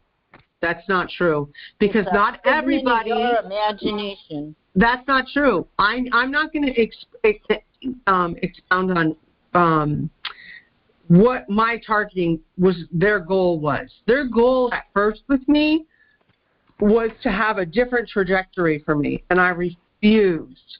And that's why they tore after me. Okay, and we're talking in the mid '90s. They had some type of experimental plan that I like. Some people would be Manchurian candidates. Some people are other things. I refused. And you can have a free will. And to be honest with you, they will definitely go after you to change that. So that's not true. And that's why they are going to eventually realize this isn't going to work, because you cannot control a person's free will, and they will either die for what they believe, or they will give up and kill themselves. They see how far they can push you to get you to change whatever it is that they want you to change. It's behavior modification, because ultimately they want the free will. Something that even God has bestowed upon humankind is a free will. So they are smacking, right in the face of God with this. So for people who believe in God. And I do, because life is self-evident that there is a God by virtue of the fact that people actually believe in one, depending on what your God is, But if there was no God, humans wouldn't be hardwired to believe in God. So do you know how I think the philosophy of God started? In the ancient times, we lived in caves, and some guy who wanted power, he put himself forth as a shaman, And he came out, and just perchance they had rain for weeks, and he came out and he said the rain will stop, and all of a sudden the clouds parted and the rain stopped. And that I believe is how religion started. Well, that's your opinion, but you know what, Memoir, there's a lot of people who had absolutely zero brainwashed. Totally brainwashed from infancy. Zero why do you think Moses wrote the 10 Commandments? Because his people were so crazy, and they were killing each other, and they were worshiping crap, and he didn't want them to be divisive. He wanted them to be unified. So he wrote these rules that absolutely built the basis to build a society. Okay, so we're not going to talk about religion on this call right now. We don't need to argue about religions here. What we're trying to discern. Do you want to hear how I think we learned how to cook food? Is that during forest fires on the Pampas? Thank you, Frank. Fires would burn animals, and they would go in there and they would eat the animals that were already cooked. That's how we learned to cook food. It's been an hour. I'd like to say one thing. Memoir's been on for a while. Yeah. Memoir, it's been over an hour. I know, sir. I've been listening to Lily talk for an hour. She's been rattling on. That's been like 30 minutes. So what? Okay, yeah. We have a lot of other people that would like to speak. That's true, and we do not need to be arguing. I haven't been on here for the last 40 minutes. We don't need to argue about anything, not about time or religions or technology. Right. Everybody we don't need to argue. Right. Just stop arguing, please. Yeah. May I say one thing? Yeah. You were talking about free will. I'll tell you, I still have free will. I can do anything I want, and I do anything I used to do. I can do it. I don't see where my free will has been tampered with to any degree. Right. Maybe that's why they're killing me like they are, trying to change it. But I still have my free will. Are you wearing a mask? Are you on lockdown?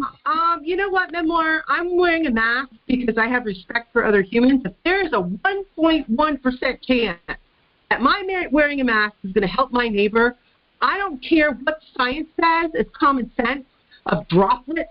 You're damn right I'm going to wear a mask because I care about other people. You know that viruses can go Nobody has a hold on me that is going to tell me whether I'm going to wear a mask or not. I'm going to do it out of the goodness of my own heart. Do you understand? Let's not get heated. Well, let's not get heated. They got you brainwashed. Oh, yeah, that's brainwashing. That's brainwash. It's Pavlovian training. Yeah, right. Okay, sure. Dog, ring the little bell, and here's your treat. I'm sorry, but you know what? It's common sense that if you have spittle, your germs will filter through the air. That's common sense. Oh, bull crap. It is too. Now, that's enough about viruses. 1/12 of a micron. I'm not talking microscopic viruses. I'm talking about breath and coughing and sneezing and spittle. And that's common damn sense. I'm going to protect my neighbor as much as I can as I'm going to protect myself, and even if it's just a smidgen, because COVID is badass.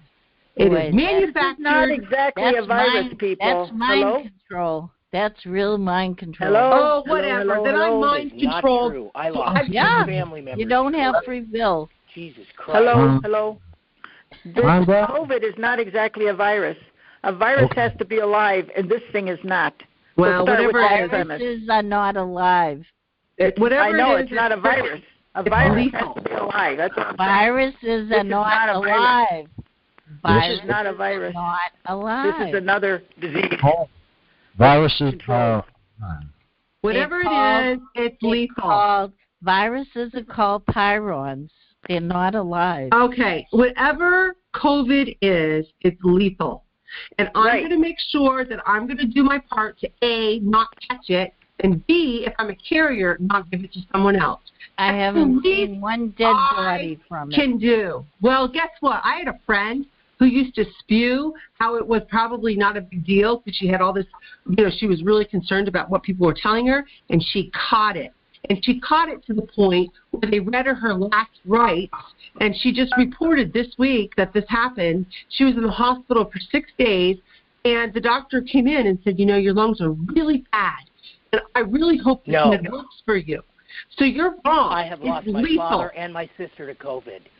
So that lady's full of shit. I lost my father and my sister to COVID. How do you know it was COVID? How do you know it wasn't Perp? How do you know it wasn't directed energy weapons? All right. Because they're not breathing, Memoir. They can mark any physical or mental malady. Memoir? That's not true either. Well, okay, when you get it, I don't want to hear you calling us on the phone and saying you guys were right.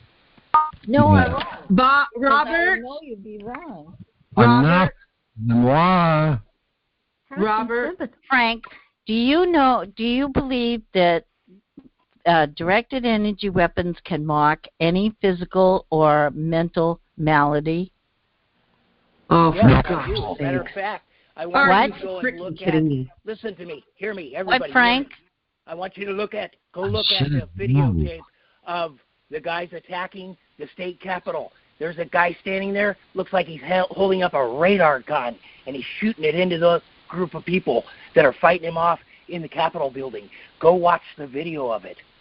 He's got a laser or radar gun, and he's shooting it in there. My wife asked me, what the hell is that he's got? And I said, that's what I'm talking about. That's what they're shooting us with. Yeah. The military have types of microwave weapons for sure that are handheld, and they subdue crowds. Yes. And by the way, is this Bobby? Bobby, is that you speaking? Yes, it is, Lily. Hi, Bobby. I didn't know you lost your family members. I'm really sorry to hear that. Yes, I did. I lost a sister that was 62 years of age, and my father was 91. I'm so. How do you know it was COVID? How do you know it was COVID? Respect for him. I'm asking him. How do you know it's COVID? Respect, Memoir. I am.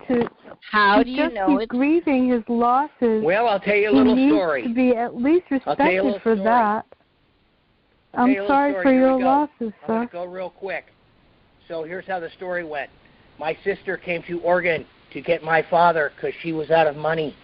And she took him because he got $3,000 a month. And she took him to Arizona. And she became friends with people in Arizona. And my father became friends with them because he was a very friendly man.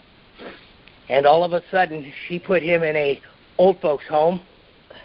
And she became ill with some kind of lung ailment, and she died first. And then my father died 3 days later of the same lung ailment because she was going over to see him every day without a mask on.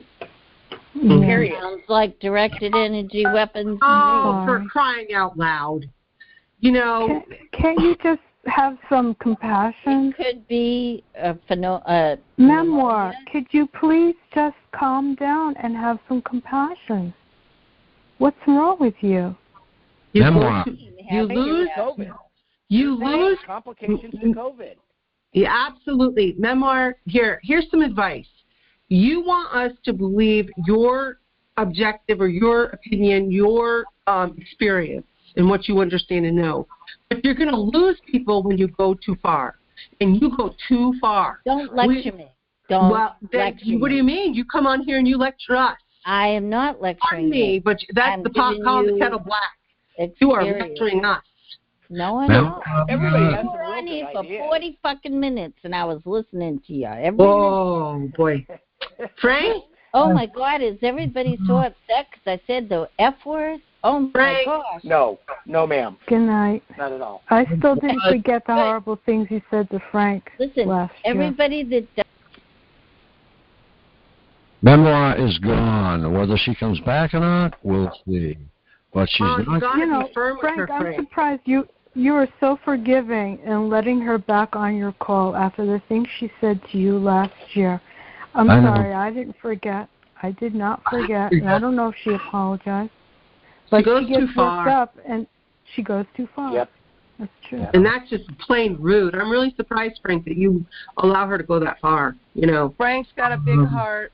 You do, Frank. Yeah, he does. Well, I was glad you came onto the call, Lily, yourself, and stand up with us, because some of these people are beating us down for their theories, and they're I hate to say it, you guys, because, come on, a lot of us have PhDs, or we went to school to be nurses or engineers or whatever. It doesn't matter. But when we get people on there that sit there and act like we're all nuts, and then they're adding in this that they're nuts, and it almost sounds like they're making us nuts. What are you, a perp? Well, I hate to sound like that, but well, it's you know, there's some people who just like to hear themselves and their theories that they're right, and but everything, you have to take it all in moderation, right? We know about Agenda 2030. We know about the UN. You know, and I'm not, believe me, I'm not downplaying what all that's about, but you have to keep it in perspective. We are in an irrational situation as it is. We don't need to add to that irrationality, and we need support, and we need kindness and compassion and love. And I'm not saying let's all sit in a circle and hold hands and sing Kumbaya or anything, but gosh darn it, we don't need to make this worse either, you know. That's right. I agree with you, I'm Lily. on board with that. Okay. I'm on board, Lily. All right, me too. I want to thank Frank, too, for letting us talk, and all you people for coming on. I think this is the way we get to the bottom of some of the problems that are going on in our country and in our neighborhoods. Like, I'm bitching that all my neighbors are the ones that are stalking me. They're driving up and down the street, and they are. But are they doing it on purpose? Hell, I don't know. I'm not going to go knock on their door. Then I look like a nut. Hello. You know, I listened to some of the things Lily's saying about my dreams, and how, you know, people want to know. I never went to school, really, and I can do 15 different really cool things in life that just amaze people, from playing a musical instrument to singing to building bonsais and homes and swimming pools. But I never went to school. Where did I learn it all from? Where did it come from? I want to know.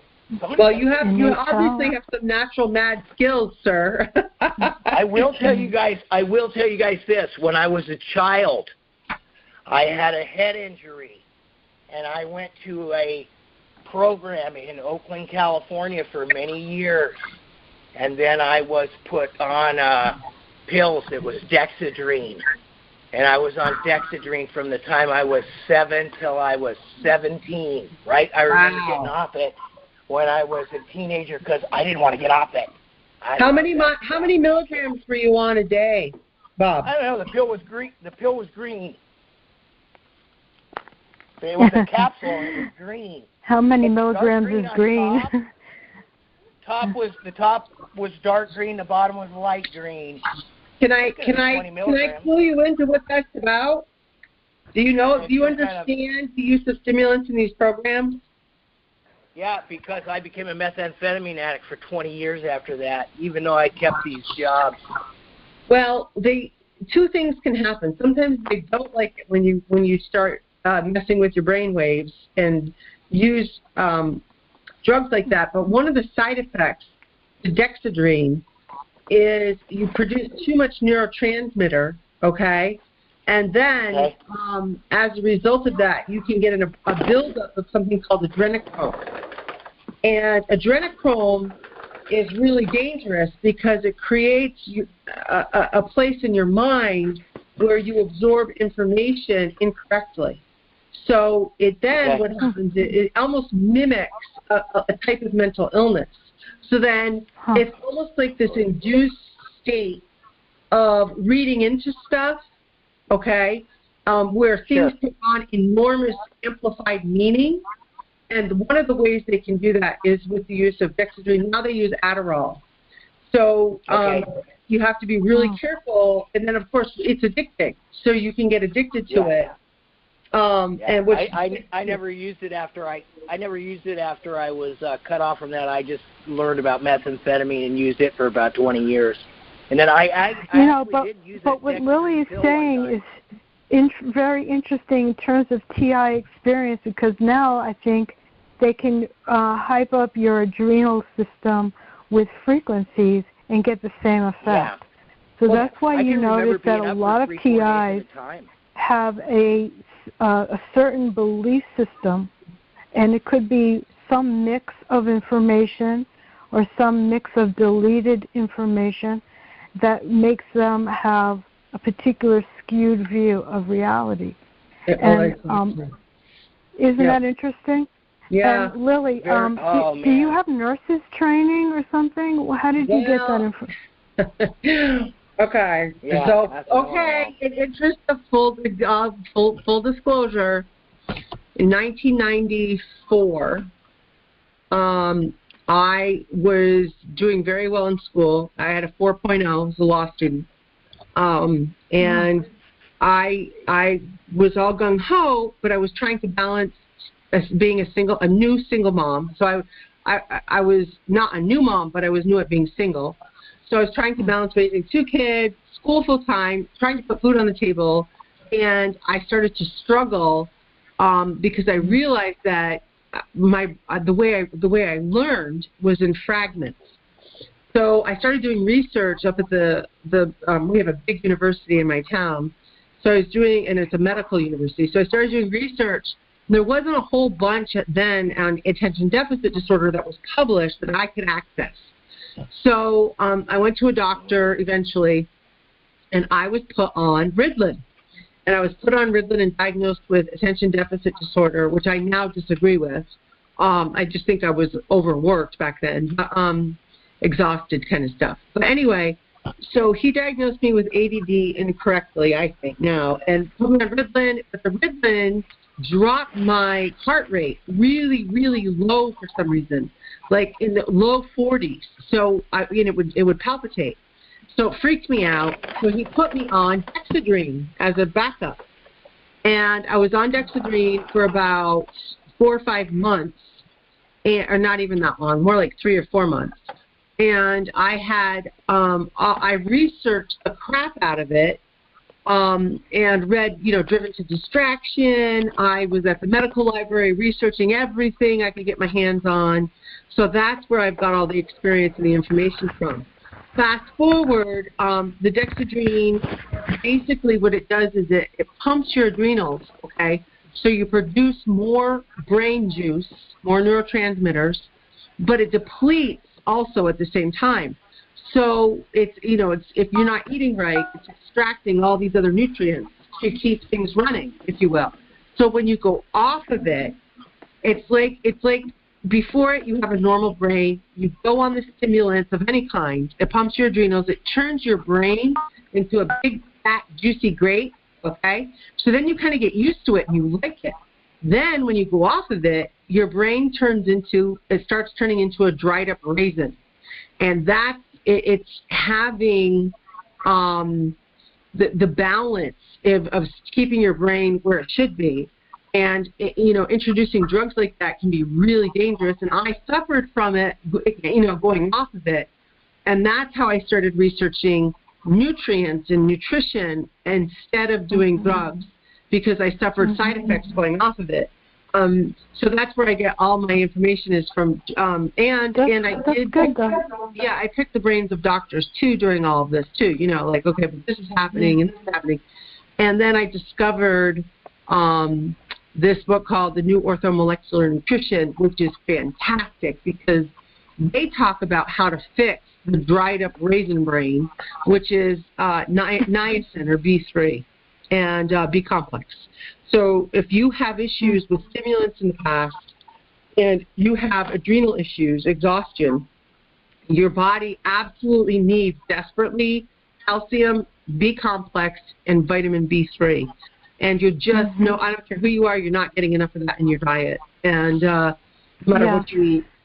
So that's my spiel. It seems like it's symptomatic of what TIs go through from having their adrenal systems hyper, stimulated. It's just accelerated, Yeah, they got so many TIs all hyped up all the time about this and that, and they can't really let down. And if they don't have the training to center themselves and really stay, as calm as possible, of course you're going to have episodes, but you can reduce that mentally, but you can also reduce. But like you're saying, it's good for TIs to know what are some of the nutritional countermeasures that you can do, so that your adrenal glands aren't working overtime. Well, it's and creating a chemical imbalance. It's exactly, and it's really important. This is actually a critical point. I really never wanted to get into this because I thought it wouldn't flow this well. So since it's flowing this well, this is just my personal observation. Because I had that experience with Dexedrine, okay, I saw my brain change incredibly. And they went after me after that. We won't get into those details, but what I want you all to know is the result of your adrenals being pumped like that is what they're trying to achieve. They know that if they can create adrenaline comes from your adrenals, okay? How do you get that? You get that from taking stimulants, or you get it from anxiety and assault, because it throws your brain into fight or flight mode, which produces adrenaline. That's why they put you in torture, stress, mental positions. That's why they torture you, because they want that adrenaline and that adrenochrome as the byproduct to mess with your brain, because it changes your chemistry, and it gives them optimal scientific abilities to work on your brain. And that's why they do those things. So they're trying to reduce stress to produce adrenaline. And once they produce adrenaline, it produces the waste product called adrenochrome. Once you have too much adrenochrome, then they can label you anything they want, how it manifests itself. That's why we all get labels, okay? I kind of see that happening right now. I got all this anger going on about a bunch of stuff going on, and I want to be yelling, but I'm in my house. And the last time that I got targeted, I noticed that the only thing that I got, there was nothing in the house where I was at except for an old TV set, about a 2004 TV set, and it was plugged in. But I was in the house cussing to myself, and the next thing I know, man, dude, I was on. So I get what you're saying about the Dexedrine and the eating correctly. Like, I had a bunch of stomach issues because I wasn't eating good, because I was a methamphetamine addict till I was about 40. Well, and congratulations for kicking it, man. That's freaking awesome. Hard because I'd been on it. I'd been on it since I was a kid, and I knew that. I knew the same feeling. I knew what it was. It's a weird thing. Yeah, that's pretty incredible that you're. So if he was a meth addict, if he was a meth addict, what kind of imbalances could he fix nutritionally? Well, because I've had nothing but stomach issues, and I've been bleeding. I hate to say it, ladies and gentlemen, but in the last year, I've been bleeding out of my ass, and I think that's because I'm getting hit by the gun. Okay. It never happened before. I'm in super good shape. I mean, if you saw, I'm 60. My girlfriend is only 40. Have you been to the doctor for it? Oh, sure. I'm taking some kind of 2 pills. I take stool softener, and I take something for my side, not my esophagus. Did they do a scope? Did you just get scopes? Yep. Okay, good. So there's no, that's why they gave me the pills. Okay, so then that they've given you some kind of baseline. Then what I would really recommend for you is environment. The things that you really need to focus on as a targeted individual, and I'll tell everybody, this goes for everybody, but for you, Bobby, especially because of your adrenal exhaustion, do you get tired easily? I can. At this time, when I've been bleeding, I get tired real easy, and I got to lay down. I got to take a little nap. Yeah. Okay. So, not sure why you're bleeding. That's pretty profound. They should be able to figure that out and give you a diagnosis about that. That's a bad sign. I think that's my esophagus and maybe some hemorrhoidal issue on the inside of inside my stomach area. Oh, okay. Due to drugs. Sure. Okay. So then, if you have no ulcerated conditions, okay, that's like, in other words, like a pylori bacteria or something. I would start for you. I would certainly do the electrolyte replacement, which is essential. So that means every cell in your body fires on calcium. The calcium is a communicator. So each cell speaks through calcium. And when you don't take in enough calcium, your body resorts to your bones to pull the calcium out. That's why you get weak bones as you age, which was acidic. So you need more calcium, especially if you have high blood pressure and you don't sleep well. If you don't sleep well and you have high blood pressure, that's usually a sign of calcium deficiency. We as targeted folks tend to have those issues naturally because of the technology. So we need the big four. We need the big four are potassium, magnesium, calcium, and sodium. You've got to watch your sodium intake because those are crucial for your cells to produce energy because there's messing with our energy, right? So the next step after you have the main electrolytes, and you need to follow just Google the RDAs for your weight and all of that. And then the next step after that is you desperately, Bobby, you need a niacin, which is B3, and you need a B complex. And those are, after all the nutrition I have read, and believe me, I have dove in, those are the basics with a really good multi. And I followed, that is just the blanket, the blank canvas. So that's where I start. Now, after I have my multiple, after I have my 4 electrolytes figured out, sodium I get from sea salt, very carefully. It's not traditional sodium. You want good salt. From I don't have a salt problem, so. So but if your electrolytes, if you can balance the big 3, which is the magnesium, the calcium, and the potassium, your sodium issues are going to get worked out. See, when you start having imbalances in your electrolytes like that, you're missing or you're having too much of one and not enough of the other. So that should get balanced out. Okay. Sure. B3, B complex, and then a multiple. Now, after you get those established, and you don't want to buy them on a drugstore shelf, you want to go online and you want to go to Amazon. And you want to there's 3 brands that are pretty darn good. They're pharmaceutical grade. If you can afford them, they're a little pricey, but you have to look at this like you don't have a choice. If you can afford it. And if you can't afford it, find the brand, kind of look into brands, and find what you can afford because some is better than none, And because I know money is tight for all of us. So you want to go online and you want to either purchase Pure Encapsulations, which is a pharmaceutical grade nutrient company. Thorne Research, THORNE Research is another good one. And then the other one is Garden of Life, which produces what's called Vitamin Code. It has all these other brands, but it's Garden of Life. And to me, they've got the market on the calcium. I love their raw calcium. It's got a lot of other, it's piggybacked with D3 and K2, which is essential for the electrolytes. So that's a really good one.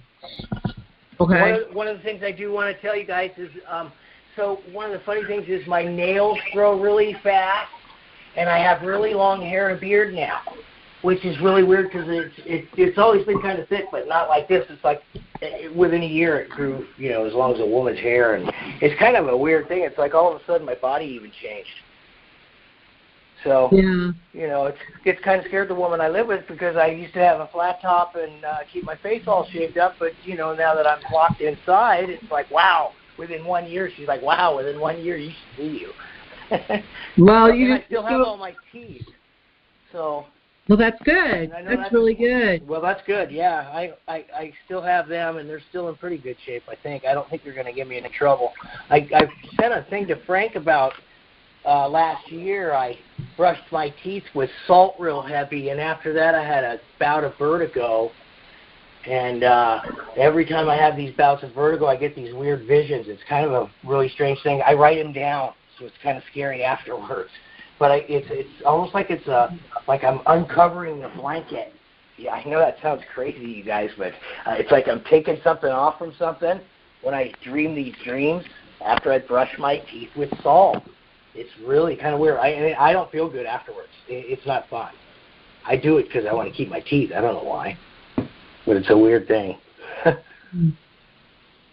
I like but using Go ahead. Sorry. It has happened many times after I've used the salt, though.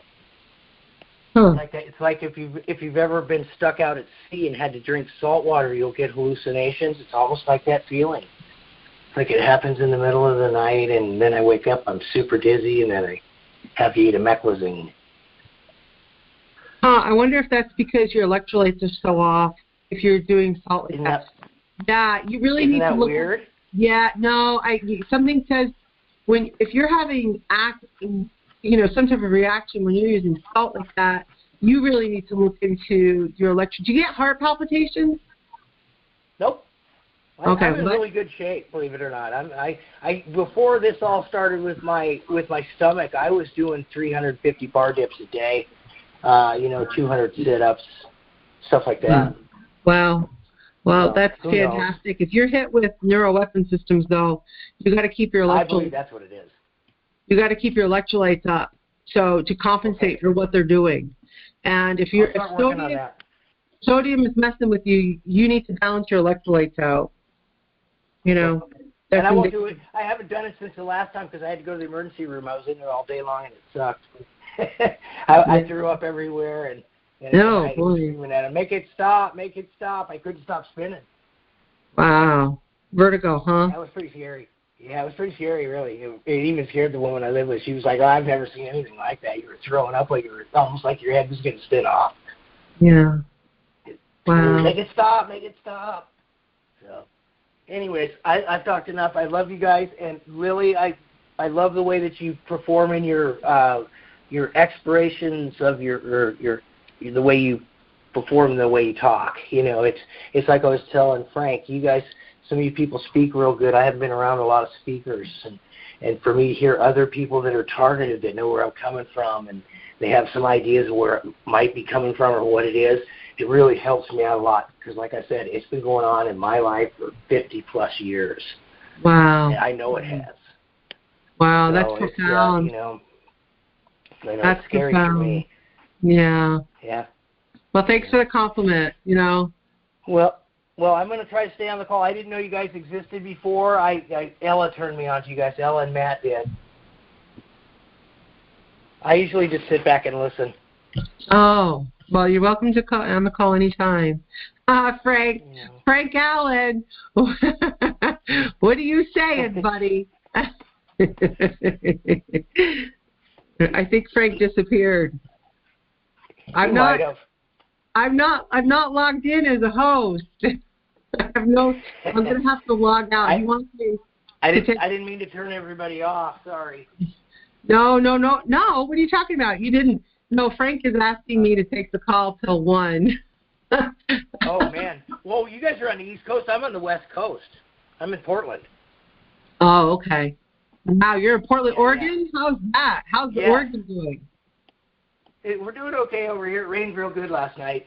I had a little tornado in my backyard, blew all my plants all over the place. Oh, no. Umbrellas. Oh. But, yeah, this is, I'm glad that we're getting all these other people on there. Like, I like to listen to some of the things Marilyn's saying. I kind of believe in some of the things she's saying because I feel that it is, I call it quantum thought technology, and I believe it's some kind of thing that they've set up in my house, maybe on my smart meter, coming through some kind of ESP that they know. It's really a weird thing. Maybe it's in my teeth. No, they tap right into your body's energy. They can do all. Yeah, they've gotten so far ahead that they can. I even think that they can run. You've got metal in your body, magnesium, all those nutrients, those minerals. Some of those are metals. Our body has iron in it. Okay, we're made of iron, and they can tap right into anything conductive, or not conductive. What do you call it? It's your energy. So who knows? Who knows how they can do it? This is why you can be targeted on a mountain in one country when you go hiking, and you can be on a boat in another country, a couple of months later, and be targeted there too. It doesn't matter where you go in the world. I hope there's other people on this call. I want them to hear this because this is funny that you said that. So when I lived down in the San Francisco Bay Area, they have a lot of areas where you can walk, and you can get pretty desolate in some of these areas. And I was with a couple of friends of mine, and I said, you guys watch. Let's hang out here for about 15 minutes. I said, by the time we leave here, this area will have so many people in it, they'll be tripping over themselves. And my friend looks at me, and he says, no one ever comes here. Look, do you see the grass even look like anyone's even walked here? And within about 15 minutes, there were 500 people there tripping over each other.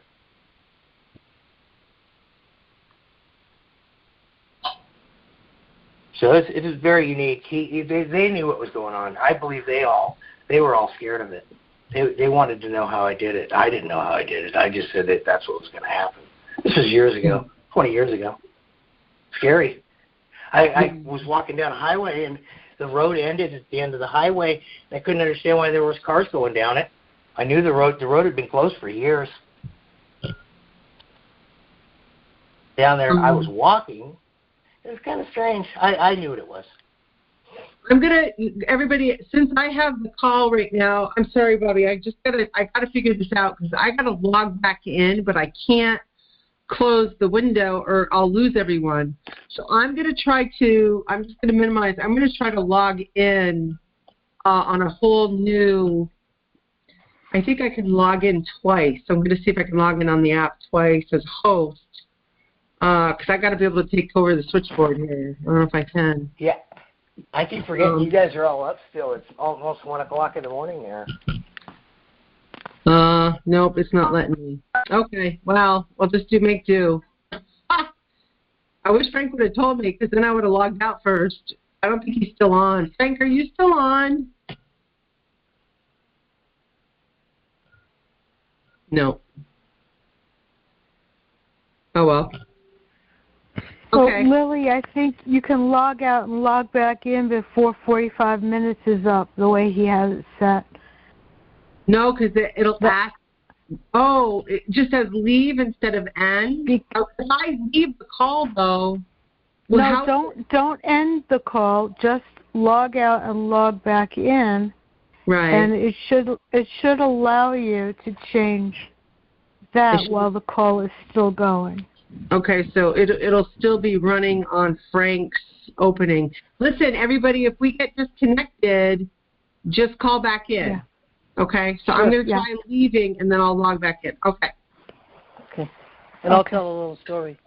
So when you people are outside and you have what they call street theater, do you notice that sometimes it looks like people can hear what you're thinking? Are we all there? Yeah, I think some people get that. Yeah. Okay. Because it's like I didn't want to have an argument earlier with the one person they were talking about the police being involved, but that's all I see is school employees or people in these type vehicles. They're coming out of the parking lots from the library. Mm-hmm. I don't know how to explain they're trying to integrate. It's not going to be one person with some stalkers. It's going to be integrated groups and hive minds. So yes, I get that. Yeah.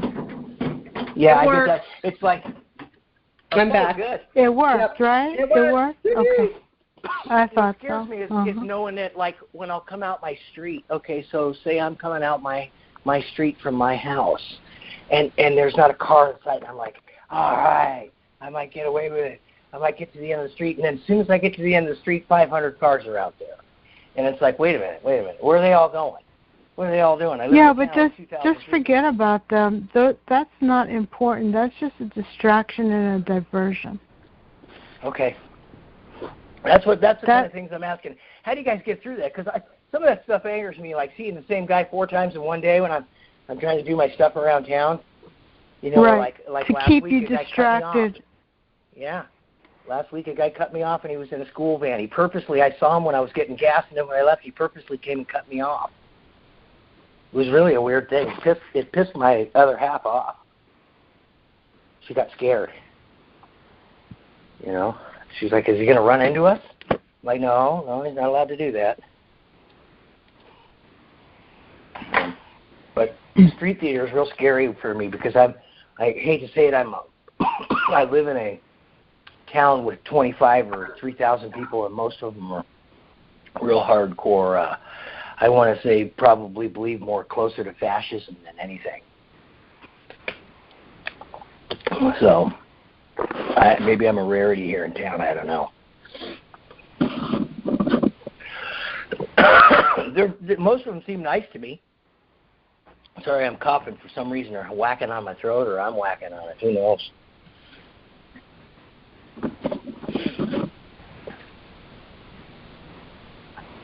Do you guys get a lot of street theater when there's snow on the ground?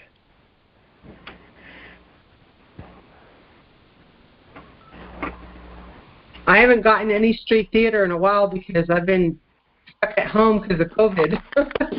Okay. So I guess that's the only silver thread to COVID is, hey, for TIs, we stay home even more now. You know? Yeah. Yeah, that's easy for me, huh? I know. Okay. And that's what I was thinking too. See, I live in an area where you can see my backyard and my front yard from 2 streets. So, because I live in like a farming area, so you can look through one street to see my house on the back side, and then when you drive in front of it. So if I'm in the backyard trying to hide out from them, I get pounded on that side. And if I go out front to work in the yard, I get pounded on that side. It's kind of funny. But wait, hold on. Lily, thanks for letting me speak earlier. I'm going to say good night, and I hope everybody. Yeah. Okay. But thanks, and we'll talk soon. Thanks. Well, thank you, Sue. You have a good night. We'll talk to you again. Okay. Bye. Bye-bye. I think it's just you and I now, Lily. If it is, we can get off the phone. We don't have to hang out here. Oh, no, there's 37 people on this call right now. Wow, really? Yeah. That's good. Yeah. Okay. I'm glad everybody's they're hanging out listening. Hi, everybody. Anybody else wants to talk, please feel free. It's already step forward, please. Yeah, it's 12:36 on the Eastern Coast, so anybody want to say hi, please do. I suspect a lot of people are real quiet. They're like I've been for years. I just go on the call and just listen. You know? Sure. I want to know what other people's experiences are. When it first started happening to me, I couldn't understand why some of these people I'd known for years wouldn't let me come in their house. No, you're not coming in here. I hate to sound like it, and I don't care. It's been 30 years. But when you're on drugs and you're around drugs and the drug dealer won't let you come into their house, something's up. Yeah. I hate to sound like that, people, but that's the truth, man. When you're on drugs and they know you're on drugs, but the drug dealer in the area won't let you come in his house, something's going on, man. So, and that was scary, you know, because then the drug dealer knows something's going on. He thinks you're a cop, or he doesn't know what the hell it is. He just knows don't let him in the house. He's been told by all the snitches in the area, don't let him in, don't let him in. Yeah. Yeah, you know, it's really hard because when you're in this whatever it is, when I say program, just because I don't know what word to use to describe it, so program, it's hard to tell what is not sometimes